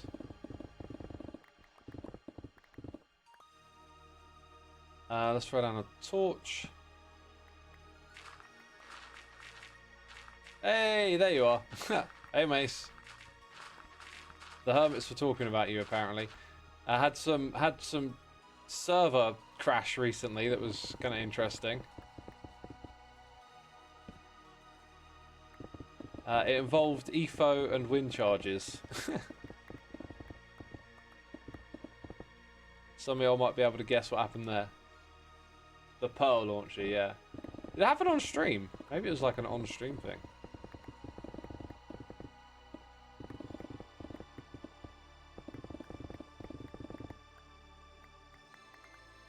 You was warned up front. Yeah, that's right. Yeah, EFO was telling me about it yesterday. And then we went and looked at the world map, and we saw like a trail of chunks that have been generated by the Ender Pearl being thrown. And it was going so fast that there was this like big gap between them.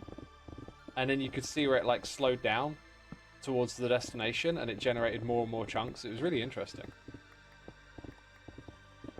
And then Pearl built a house out there. You can see it on the map. It's cool. Hey, May School 132 months, my dude. Thank you so much for all you do. And on behalf of Hermitcraft for helping us out as well, obviously. 132, dang. Wait, isn't that like 11 years? Oh, yeah, streamiversary next week. 11 years. Well, now I know how many years it's been. I was just thinking I'm going to have to calculate that. Oh, yeah, that should have been a bit more obvious to me. Maybe if I thought it through a little bit more, I might have been like, oh yeah, we definitely done 120, so it's going to be 11 years or more. 11 years on Twitch, right? Crazy.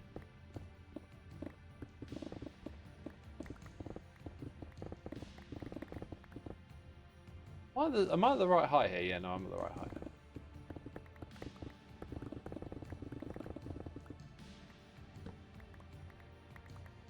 I think one of my first streams was like me being like, don't know about this streaming thing, not sure if I'm going to do it much.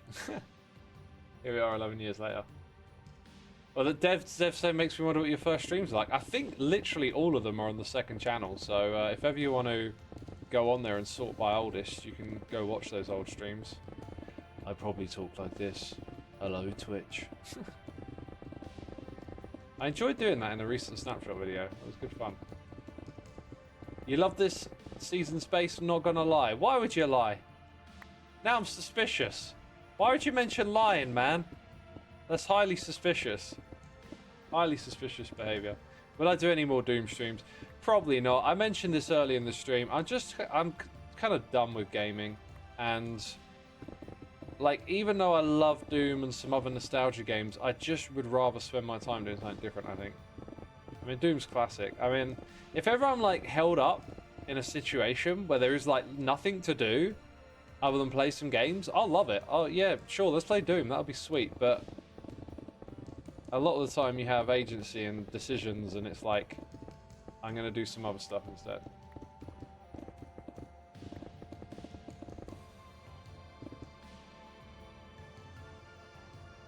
How old is Twitch even? Well, at least 11 years. It's a good question. It was kind of new when I got on there, but how new? I couldn't tell you. Right, I'll tell you one thing I could probably do now is drink a little bit of tea.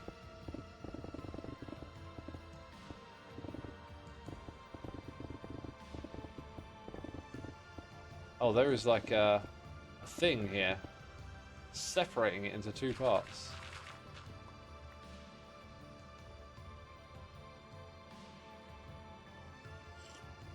It used to be called Justin.tv, right? I wonder who Justin was.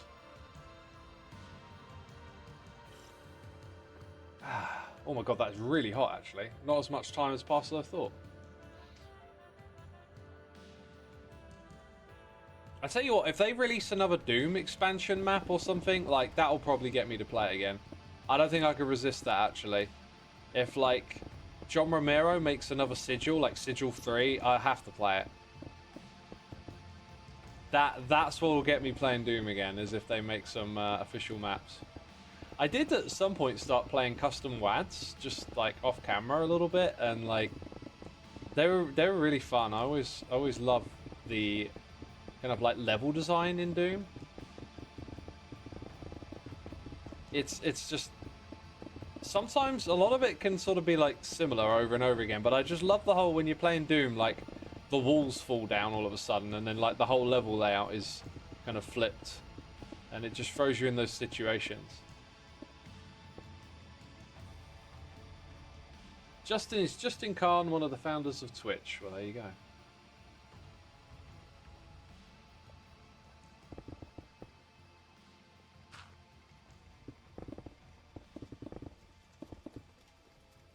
We're getting a posture check reminder in the chat. I'm always down for that.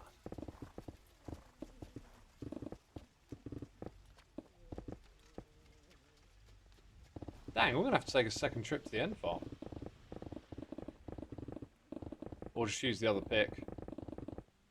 Get the job done.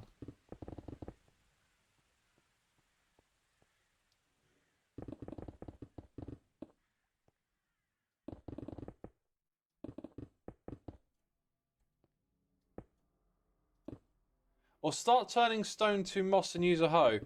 I don't think I can... Well, I guess if I wanted a lot of moss, it would be a way to farm it, but I happen to not need that. It's really good for getting rid of deep slate. I actually think it's faster than mining deep slate using the whole moss technique. I did it for the creeper farm, and it was really effective. You can really feel yourself just getting through it quicker.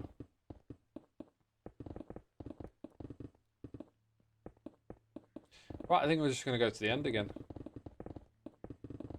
Maybe get this thing worn down a little bit further. There you go. Get a few of those. Get some notifications going on.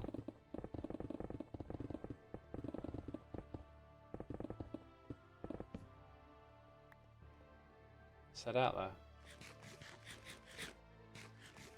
Impulse used it for his silo.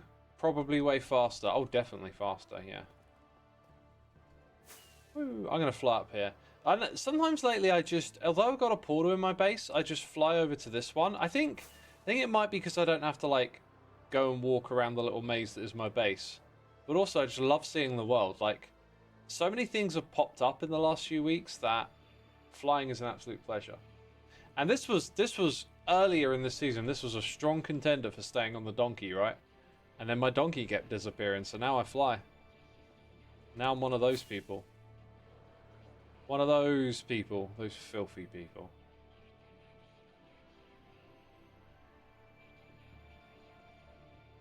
Okay. Nobody on the server needs a moss farm. Just tell B-Dubs she thinks Scar's farm is better. And Scar that B-Dubs is better. And watch them both give you 10 shulkers each. That's a very clever strategy. Just, yeah. You can be like, you know, well, I think that B-Dubs one's better, Scar. You could try and convince me otherwise, but I don't think you got a chance. You know, oh, here's a whole box. Enjoy. Well, let's get that thing on the offhands. This time, I want to get my Enderman heads. Oh. Oh. That's not a good start. I forgot about this.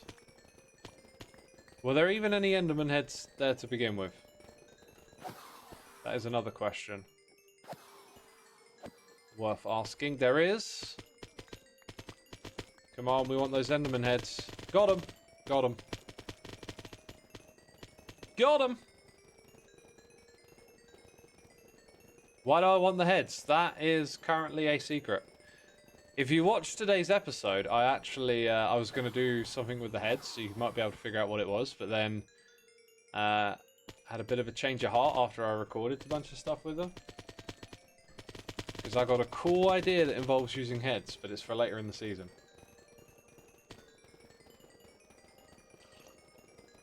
See, I did so much, you went through hell publishing a world through the Minecraft Creator Program. Do I have any tips to getting the world published? Unfortunately not. We had a guardian angel that helped us go through the whole, yeah, I know the hell that you've been through, my dude. I know the hell that you've been through. Unfortunately, there is next to nothing I can do to help you. It's awful. And I know exactly what you're talking about.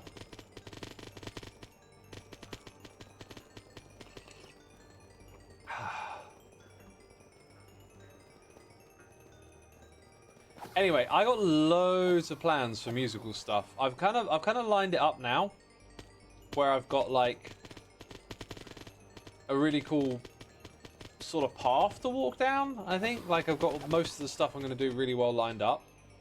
But my next episode, I might take a break from the music stuff, kinda, just because I don't know. I got so much editing to do, right? Like I've got so much footage and stuff I can use, and you have to shape that into like a story, and I just want to balance it well. I want to kind of keep the pace right and give myself time, you know, so I'm not just non-stop Hermitcraft again. You've been watching mainly on the second channel, so good to be here live. Charlotte, welcome to the stream. I think, did you comment on... I was reading my comments earlier, and I know a Charlotte, so the name, like, when there's someone you know, like, that, and you see that name online, it always just jumps out a little bit more at you, right? And I think it might have been you. Did you leave a comment on my episode today? Anyway, good to have you live. You're busy for a few hours, X is streaming, and 5 Hermits posted new videos. Yeah, I noticed that. Dude, like today, like my video is a 10 out of 10. Thanks YouTube for letting me know. The last video was a 10 out of 10. I could understand that. The Minecraft live news is kind of like, and a pre-release, if people don't want to tune in, I get it. But like, there's always that thing in the back of my mind of like, oh, did that video affect this one or something? And like, lots of other Hermits posted. Sometimes that seems to work really well. Like when Hermits post a lot, it tends to synergize, but there was so little views on my video at this point that I'm like, this one feels like it's going to be a big view drop, and this happens every season. But like, I'm just kind of, I'm watching it happen, but I am over it these days. I just have to tell myself I'm over it. I have to remind myself. It's like, I've been here for so long now, and I've seen these ups and downs, and they've bothered me, and other times they haven't, and it's just like, I've got to be done with it. Like, I'm doing exactly what I want to do in my episodes. If people ain't tuning in for some reason, whatever, like, I'm just going to crack on and have fun, you know? Because they're just numbers at the end of the day. Just a bunch of numbers. How am I spending my time? Am I making the episode I want to make? Am I enjoying the process? That's what matters. But every now and then, like, you get these ones where there's just a sudden dip, and then it's always like, I wonder why. I wonder why. Sometimes it coincides with you doing something experimental, or you're like, yeah, you know what? There was something off with the way I did that thumbnail or whatever, but I thought I'd done a pretty enticing little setup for my episode today with the Lego thing. Maybe that's not very appealing, and I just... Anyway, the point being that thinking about this, just a waste of time. I'm sick of it. Been doing this for too long. You didn't get a notification for that episode until now. You didn't know it existed. Maybe they had a... that's another thing. There's been days where YouTube's had a fluke, you know? And it's like, oh, well, there you go. Like, there's videos in the past where, like, we know YouTube had a fluke that day, or there was an obvious reason why something didn't work. And 11 years later, do I care? No, can't even remember what it was. So if I'm here right now, and I'll be over it in a month now, a week, a day, I don't know. Do you know what I mean? Like, it'll soon be the future. So, like, look forward. I get that with art. I used to get hundreds of likes, and now I get like 20 max. It used to upset me, but now I just don't care. I make art for me and not for others. Everstrew, you got a great attitude. That's awesome. Yep, you got to do it for yourself first, right? If a bunch of numbers come along, great, cool, enjoy it. But like, primary function is to do something for yourself. Hello, friends. Hello. Bye. Stupid creeper creeping around. Creeping all over the place. Perfect name for that mob, creeper, isn't it? That's probably why it's so iconic. I wonder who named it, actually, because its creation was a bit of an accident. It was supposed to be a pig. And then it had this weird model, and then Notch gave it a different color scheme, and I wonder if it was named by someone in the community. It might have been. Back then, like, a lot of stuff Notch did was, like, back and forth with the community. It could have easily just been someone's post where they're like, hey, call it a creeper.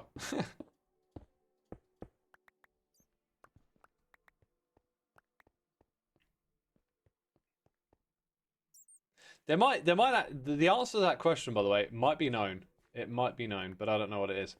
Now we can see so much more of this space. I gotta say, it does look good. It does feel like the whole spruce thing could get a bit repetitive, but I think once we have a different thing in the middle here, I think that'll help a lot. Oh yeah, I thought if I bump into someone, I should get them to come over here and make a beat. But I haven't bumped into anyone today on the stream. That's something we got to do now, right? When we bump into hermits on stream, we can tell them to come over to the base and make a beat, which is the coolest thing. The piano at the moment, it's like, you can check out the piano, but you can make a beat. And soon, you'll be able to make a melody as well. I'm cooking stuff, people, don't worry. There's going to be lots of reasons to come over here. The creeper was a corrupted cactus. No, that is not the story of it. It definitely came from the model of a pig. It's quite well known as well. Just in case you missed my message, yeah, it was me in the comments. Saying I watched the VODs whilst doing boring ad hoc.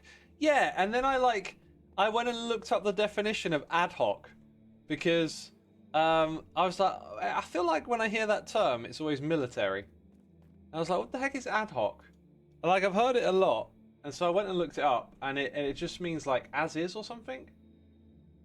On the spur of the moment for a particular purpose.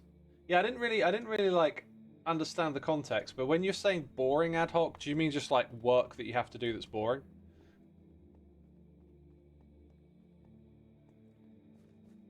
Right, what do we put in next? I'm pretty sure I'm just going to stick with this roof around this entire area. So maybe just build more of it. I kind of like this. I've been thinking about putting slabs under that, just to give it a bit more definition or something like that.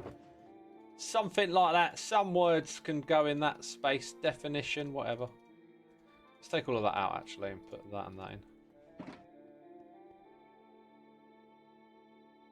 Tixu says, I'll be right back. I've got to do something quickly. You better be quick, Tixu. Oh.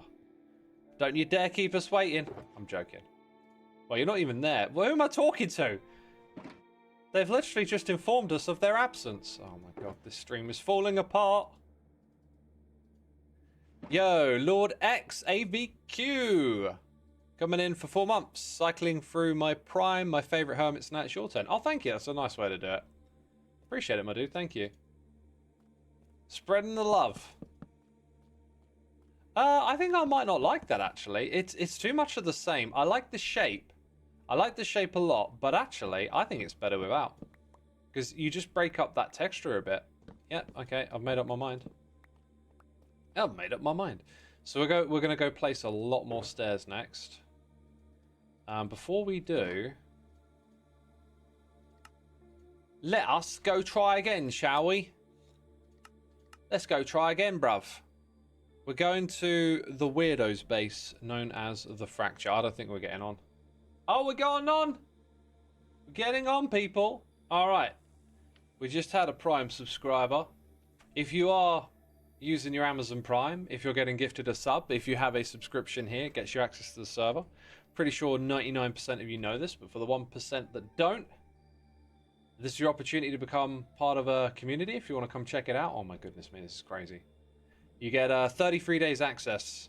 So, hey, if you've got a gifted sub like Powerboss, great example, gifting a sub to C8Cat. Well, C8Cat. Be sure to say thanks in the chat. Powerboss, appreciate you gifting those subs. You can come get whitelisted on this server for a month. And goodness me, are we in a very interesting spot today. There be dragons! There be dragons. That is a beautiful dragon. Look. Watch my step. There be other things coming along as well.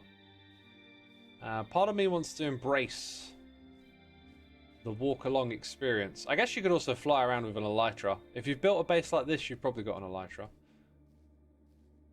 I'm not sure if these paths are like going to lead us to where we need to go. Looks like they do. This is the potentially the storage. Oh my, how big is this area, my dude? Also, there is regular terrain down there. There was mention of a world eater, but like you're kind of high enough up that you don't really see the terrain, but that might just be like current sightlines and the fact that it's nighttime. But I do just feel like I'm in a floating island world and I don't need to pay attention to what's down below. Now, this looks like storage to me. I see item filters. Wow, decorated pots. The amount of hoppers here. What is this even? Like, why are there filters that go straight into decorated pots and down? Rotted flesh. Wheat. Is it like an every single item in the game, sort of? This is mental. I don't think I've seen a system laid out quite like this before. Hi! I'm pressing all the wrong buttons. Oh, wow. I mean, this really is storage, isn't it? Dang. Just stuff everywhere. Crazy. Wild storage. And then there's something here that does something. I don't even know. I've not seen a storage system quite like that before. That is crazy. Crazy cool.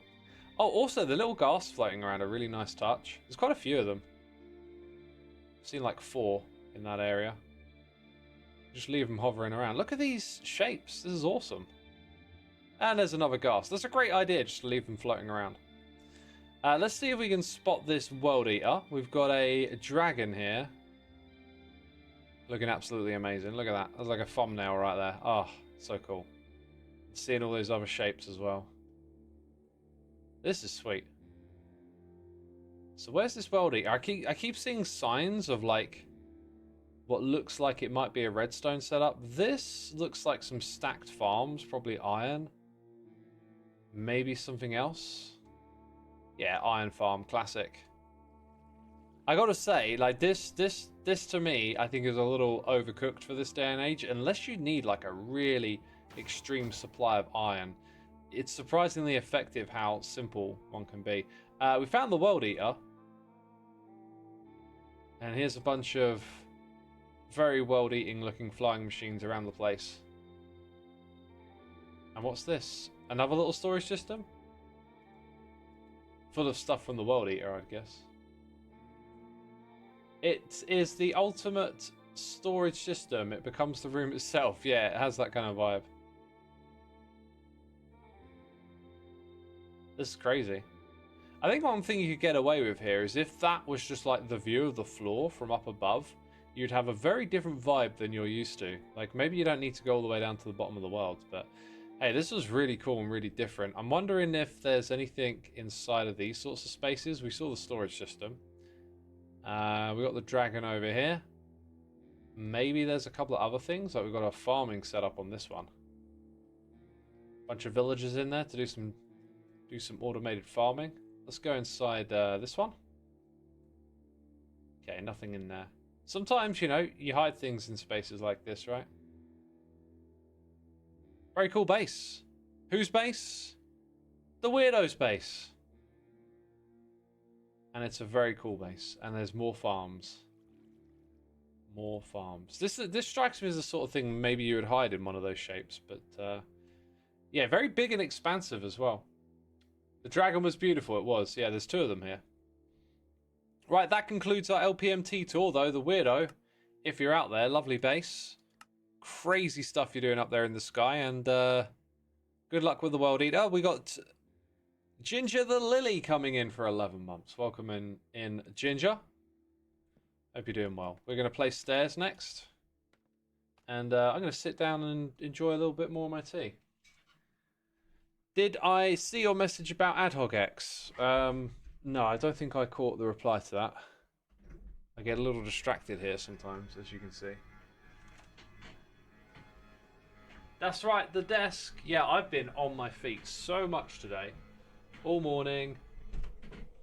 Actually, no, I did sit down for a little bit this morning, but then I've been out and about shopping. I didn't talk about it much, but my parents have moved out of their, like, the house that I grew up in, air quotes. From, like, teenage to adult years. Yeah, they've been there for, like, almost 30 years, I think. And they're moving into, like, a home for retirement, I guess you could say. So, every now and then I got to pop around and help them out with stuff, you know? That's been kind of exciting. Must have been hard. Harder for them. For me, I seem to be very good with just, like, letting go of stuff and things moving forward. Like, it wasn't particularly sad to leave that house.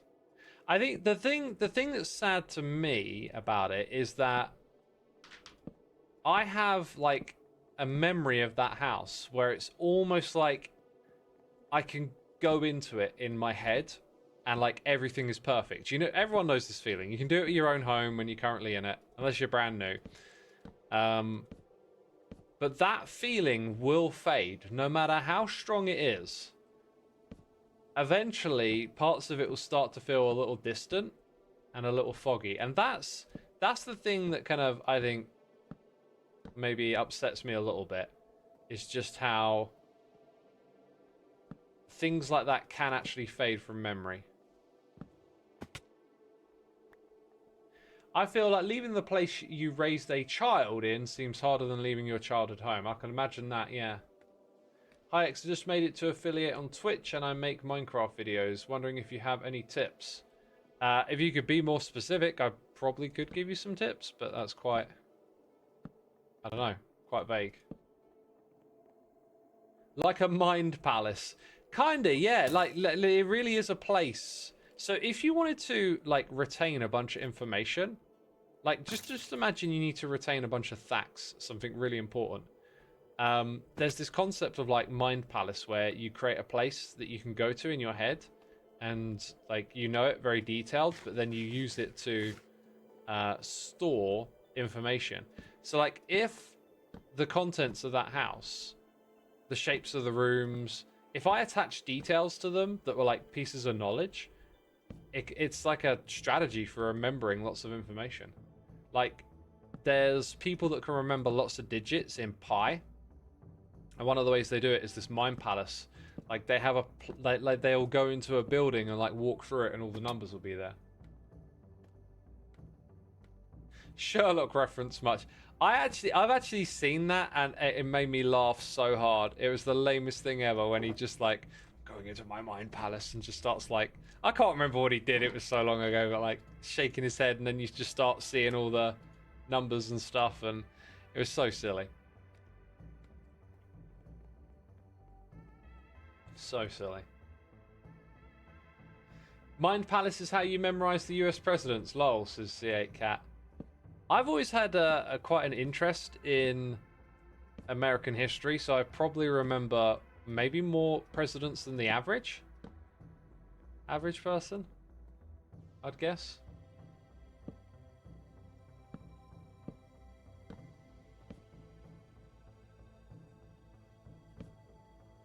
Like, if I were to go backwards in time, right? You got Trump 2, as they call him. I don't know what happened to the first one, but there's two of them. Biden, Trump 1, Obama for 8 years, George W. Bush. Then you got Bill Clinton, George Bush Sr. Now, before him was Ronald Reagan. Before Reagan was Jimmy Carter, right? Who is your favorite US president? Right on time. Jimmy Carter, actually, but I'll tell you why in a bit. Then before him, was it Nixon before Carter? And then Kennedy before Nixon? But no, but you had LBJ after Kennedy, right? Who was vice president. Am I getting this right? Ford. Oh, yeah. Where did Ford slip in?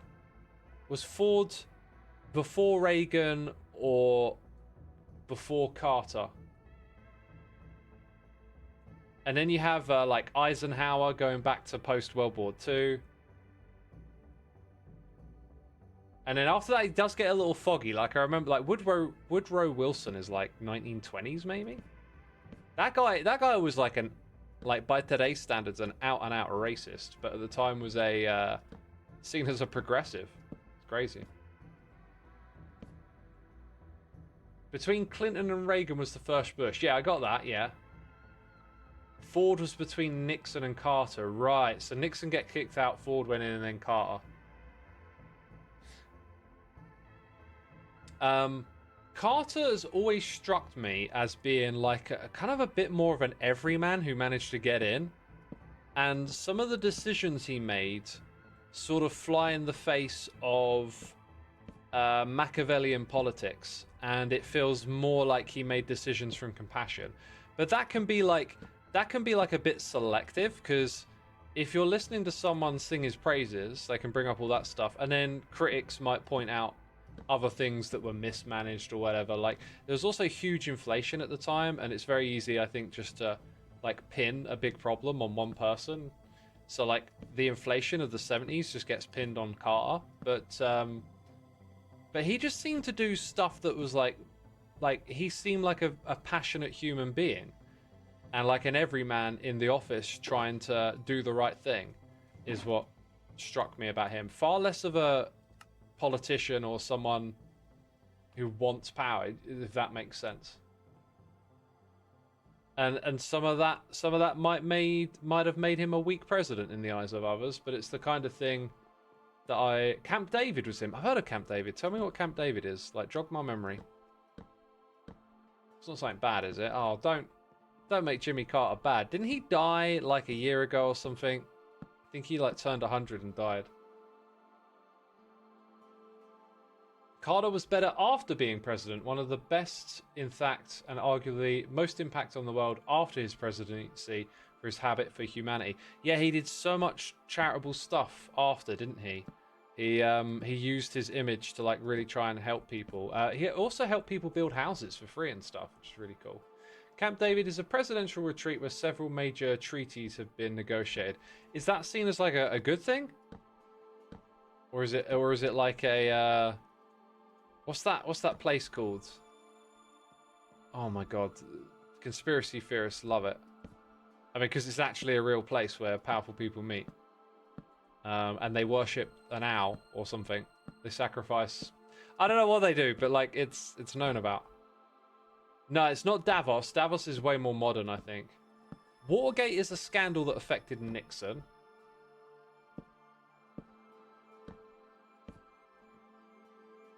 You was about to say Area 51. No, that's not it.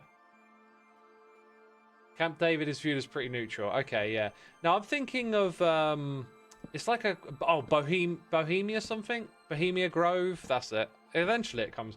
Dude, this is like, my brain has a 30-second delay for quite a lot of stuff lately. Like, that felt like just the typical time that I seem to remember stuff at lately. Like, I've noticed my brain's not as sharp, but there's this like feeling of time that elapses, and it was about as long as it took me then, 30 seconds or something. Bohemian Grove, not Bohemian Rhapsody. It's this sort of like elite club. Someone, I think it was Badger, said something that really illuminated something to me a while ago. So there's this figure in the past called Aleister Crowley, who is like just this person who seemed to want to do the most awful, heinous things you could do, as if it was like, I don't know, like reveling in sin or something. And like the stuff this guy did was just absolutely bonkers. But it was also like, I saw it more as a bit of a rich guy's club, like, there's not much to do. And she sort of pointed out that, like, although it's a rich guy's club, like, there's an actual lot of, like, real abuse and misabuse of humans through that mentality. So although they're doing all this, like, esoteric occultist stuff, there's actual, like, okay, I don't believe in any of that. They're not actually communicating with the devil or whatever it is, but like there's real world harm that comes along with that. And that's like one of those things about Bohemia Grove. It's like, is it a rich guys club where they get together and they do all this, you know, like worshipping the owl god and having these rituals and wearing robes, you know, and is it all just a bit harmless, or is there any actual harm that comes along with that? There's definitely suspicion that they coerce things again. You get an ad break and we went to Jimmy Carter, the worst person imaginable. We did just... Jimmy Carter. We did go from Jimmy Carter to Aleister Crowley somehow. It's one of those... It's just one of those days where you go from Jimmy Carter to... yeah, that guy. The Op Sam Breaks. Thank you for 4 months. What's my favourite game besides Minecraft? Doom. Thanks for the sub, by the way. Thanks for the prime. So, chat, who are your favourite presidents? You're allowed to say you don't have one. Oh, guess what? I need like a temporary block, like stone. I guess I'll use coal. Cheeky posture check? Why are we having a cheeky one, Bear? Let's keep it civil, please. Doesn't have to be cheeky. God. It always cracks me up when, like, it's used in advertising, I notice. Like, in adverts, they're like trying to get you to eat cookies or something. It's like, have a cheeky cookie. And then sometimes it's used, like, a little far out of context. And it always amuses me. It was cheeky last time. It probably was. Teddy Roosevelt. That name does come up. Truman. Ah, we're going back far. Didn't Truman drop the bomb? Damn. FDR. Yeah, a lot of people say FDR. Lyndon Johnson is another one who did some interesting stuff. Like, he pushed through the civil rights. But, you know, whoever it is, if you boil it down to, like, one issue, there's so much, right? Yeah, I feel like I don't know enough about Teddy Roosevelt, but the name always comes up.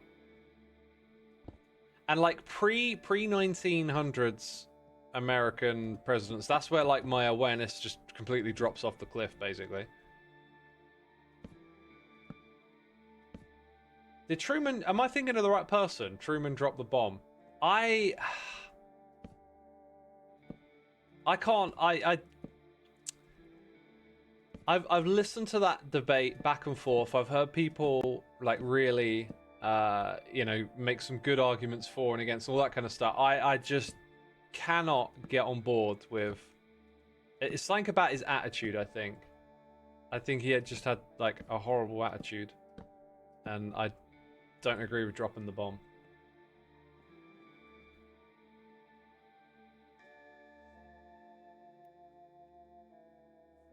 Got to be the OG Washington. The original gangster, yeah, yeah.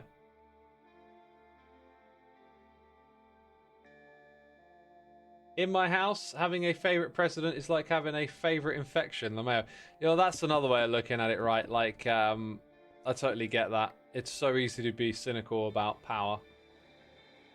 It's such a weird world because, like, it seems like, and maybe we're wrong about this. Maybe all this technology is actually bad for us spiritually or something. But like, technology seems to give us so many blessings that people in the past didn't have to have, but then it comes along with all these like really big, complicated and difficult world issues where people just get totally divided on it. Oh, national parks is Teddy. Awesome. I'm down with the national parks. I want to visit one day. They're beautiful things. And guess what, peeps? There are national parks in many countries around the world. I don't know why, but I hear it said a lot of the time that, like, America is the only place with national parks. Maybe there's a distinction. Maybe it's, like, of a particular type. But that kind of thing exists all over the place. What's my opinion on the recent presidents, says Hey It's Luna? I would say this, right? When I was growing up and George W. Bush was president, okay, this was, like, my first awareness of, like, American power and stuff going on. This was all linked to 9/11 as well, like that happening. It was a, you know, a thing to go through as a teenager. that kind of like opens your eyes up, and you're like, oh, what's going on in the world, and who are these people in power? And I thought that Bush was the most detestable person. You know, hated this guy. Probably based on, I don't know, whatever sort of media it was I was consuming back then, but you know, that is just the opinion of someone who probably didn't think about it for too long back then. But then, like, time goes by and you live through things, and now you kind of look back at that guy and sort of, oh, I miss those days, you know, old Bush and his little chuckle, and you know, I'm being a bit facetious, or what, I can't even say the word, you know what I mean, making a joke out of it. But like, you always feel like the current moment just gets worse and worse, and I think that's just our propensity towards negativity a little bit as well. But here's the thing, right? The further back in time you go, you get less attached to that kind of stuff. You know, Teddy Roosevelt came up. No one's going, oh, but you remember what Teddy Roosevelt said on this day about that thing? Like, history has this weird way of being different from the current moment, where so there's this term called revisionist history. It's usually used as a kind of knock against someone's opinion, like a dismissal. But like, history is a constant revision. The history of what happened with slavery was different, you know, 50 years ago, for example, right? Or 100 years ago. Like, we look back and, you know, we evolve and our morals grow, hopefully in the right direction, you know, ideas improve and we get better as a society, hopefully. And so we then look back at those things differently. But when we're in the present, we're all like well, I say we're not all tribal, but there's this like tribalism going on. There's this like heatedness to it all. And I often wonder, like, how does it look in the future when people go back and look at this moment and they're not invested. They don't care about left and right and who's in power and who's not. You've become agnostic to it, right? Like, do you think any of you are going to go look back at like who was in charge of America in 1850 and get all heated about the fact that they were a Democrat or a Republican? Like, it's just so abstract and in the past at that point. You can be detached from that. And then I think it's only at that point that we get to look back at that stuff with way more rationality. So like, assessments of maybe what presidents did 100 years ago might just be like a lot more accurate. As long as someone's like put in a good amount of time and research into it, we might be better at communicating like who they are, who they were, and what they did. I think it also helps that how we change collectively over time makes it easier to look back at people because they're so different in some ways. So yeah, like in terms of like recent presidents and stuff, it's like, who knows? I don't know. Like, when the dust is all settled and someone in the future is looking back at these moments and they don't care. You know, they didn't grow up with this being a constant stress about what that person said or this person said or what's in the news cycle. What they will think about it, that would be really interesting to me. That's the thing I want to know. Like, what do future historians think about this moment we're going through right now? Maybe they'll be like, this was the birth of us.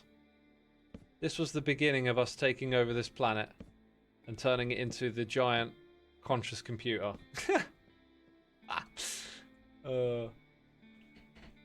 This is our origin story. 2026, it all started to fall apart for those humans.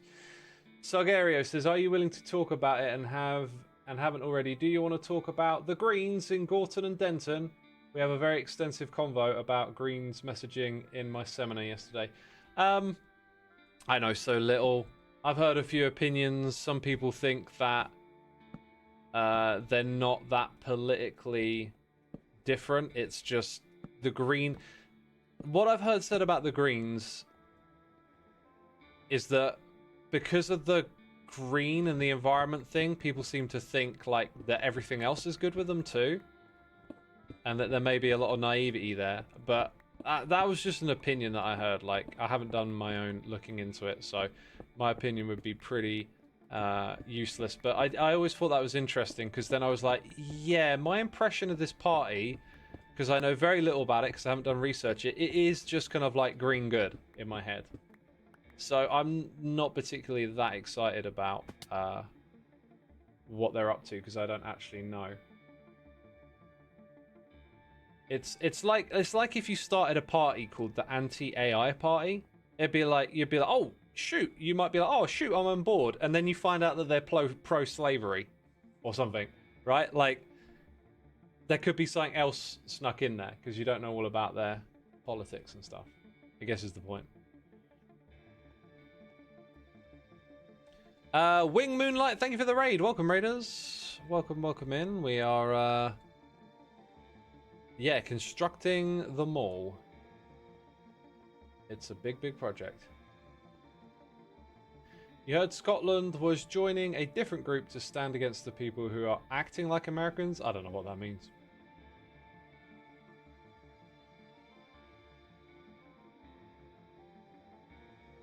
Sometimes you wonder how long the pandemic will be remembered. It felt like a huge deal at the time, but the memory's already starting to fade.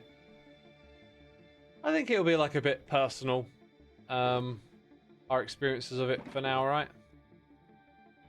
But yeah, I know what you mean. Like, the memory of it will fade, but like, you know, what about the Spanish flu and other pandemics and stuff, right? Like, everything fades into history. That's the nature of it. It just fades away. We all become history, people. We all become buried by time and dust. It is inescapable, our fate. You too will be forgotten. Nothing can last forever.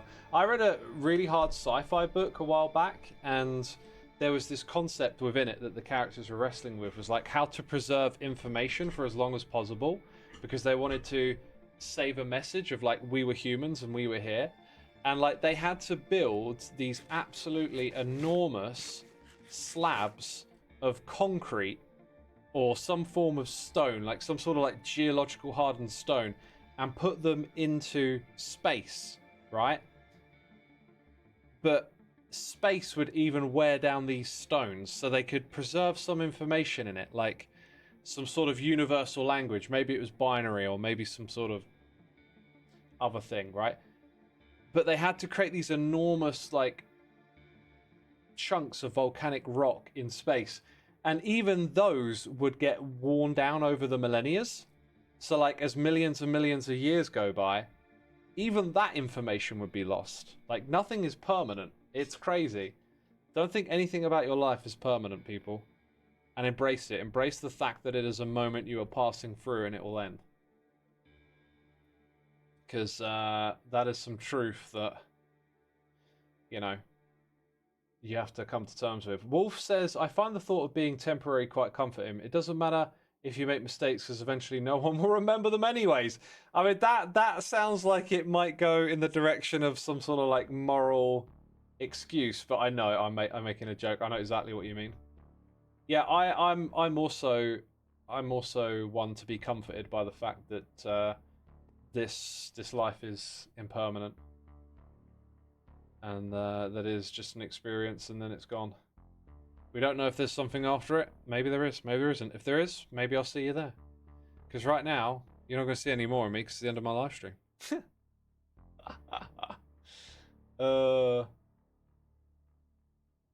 This convo is like talking with an edible with a cool... Oh, taking an edible. I thought like, why am I an edible person? No, taking an edible. Brilliant. I like it. The big SMP in the sky. Oh my god. Yeah, that's going to be it from me today, people. I'll stream again. Well, actually, Sunday morning should be just fine to stream again. Yeah, I'll stream again Sunday morning. How's that, people? We'll try and stick to this Tuesday, Thursday, Sunday rhythm for the time being. If I go and look for... Oh, right. Wait. Okay. I'll send you over to Skiz today, people. Skiz is streaming. But it's not on Hermitcraft. So, go enjoy some Skizzleman action. Peeps, I'm out of here. Thank you so much for tuning in. Hope you had a good time. And see you again Sunday morning. Sometime in the morning. Don't have an exact time for you, but that's the one. All right, I'm getting off. Take care, everyone. Bye bye.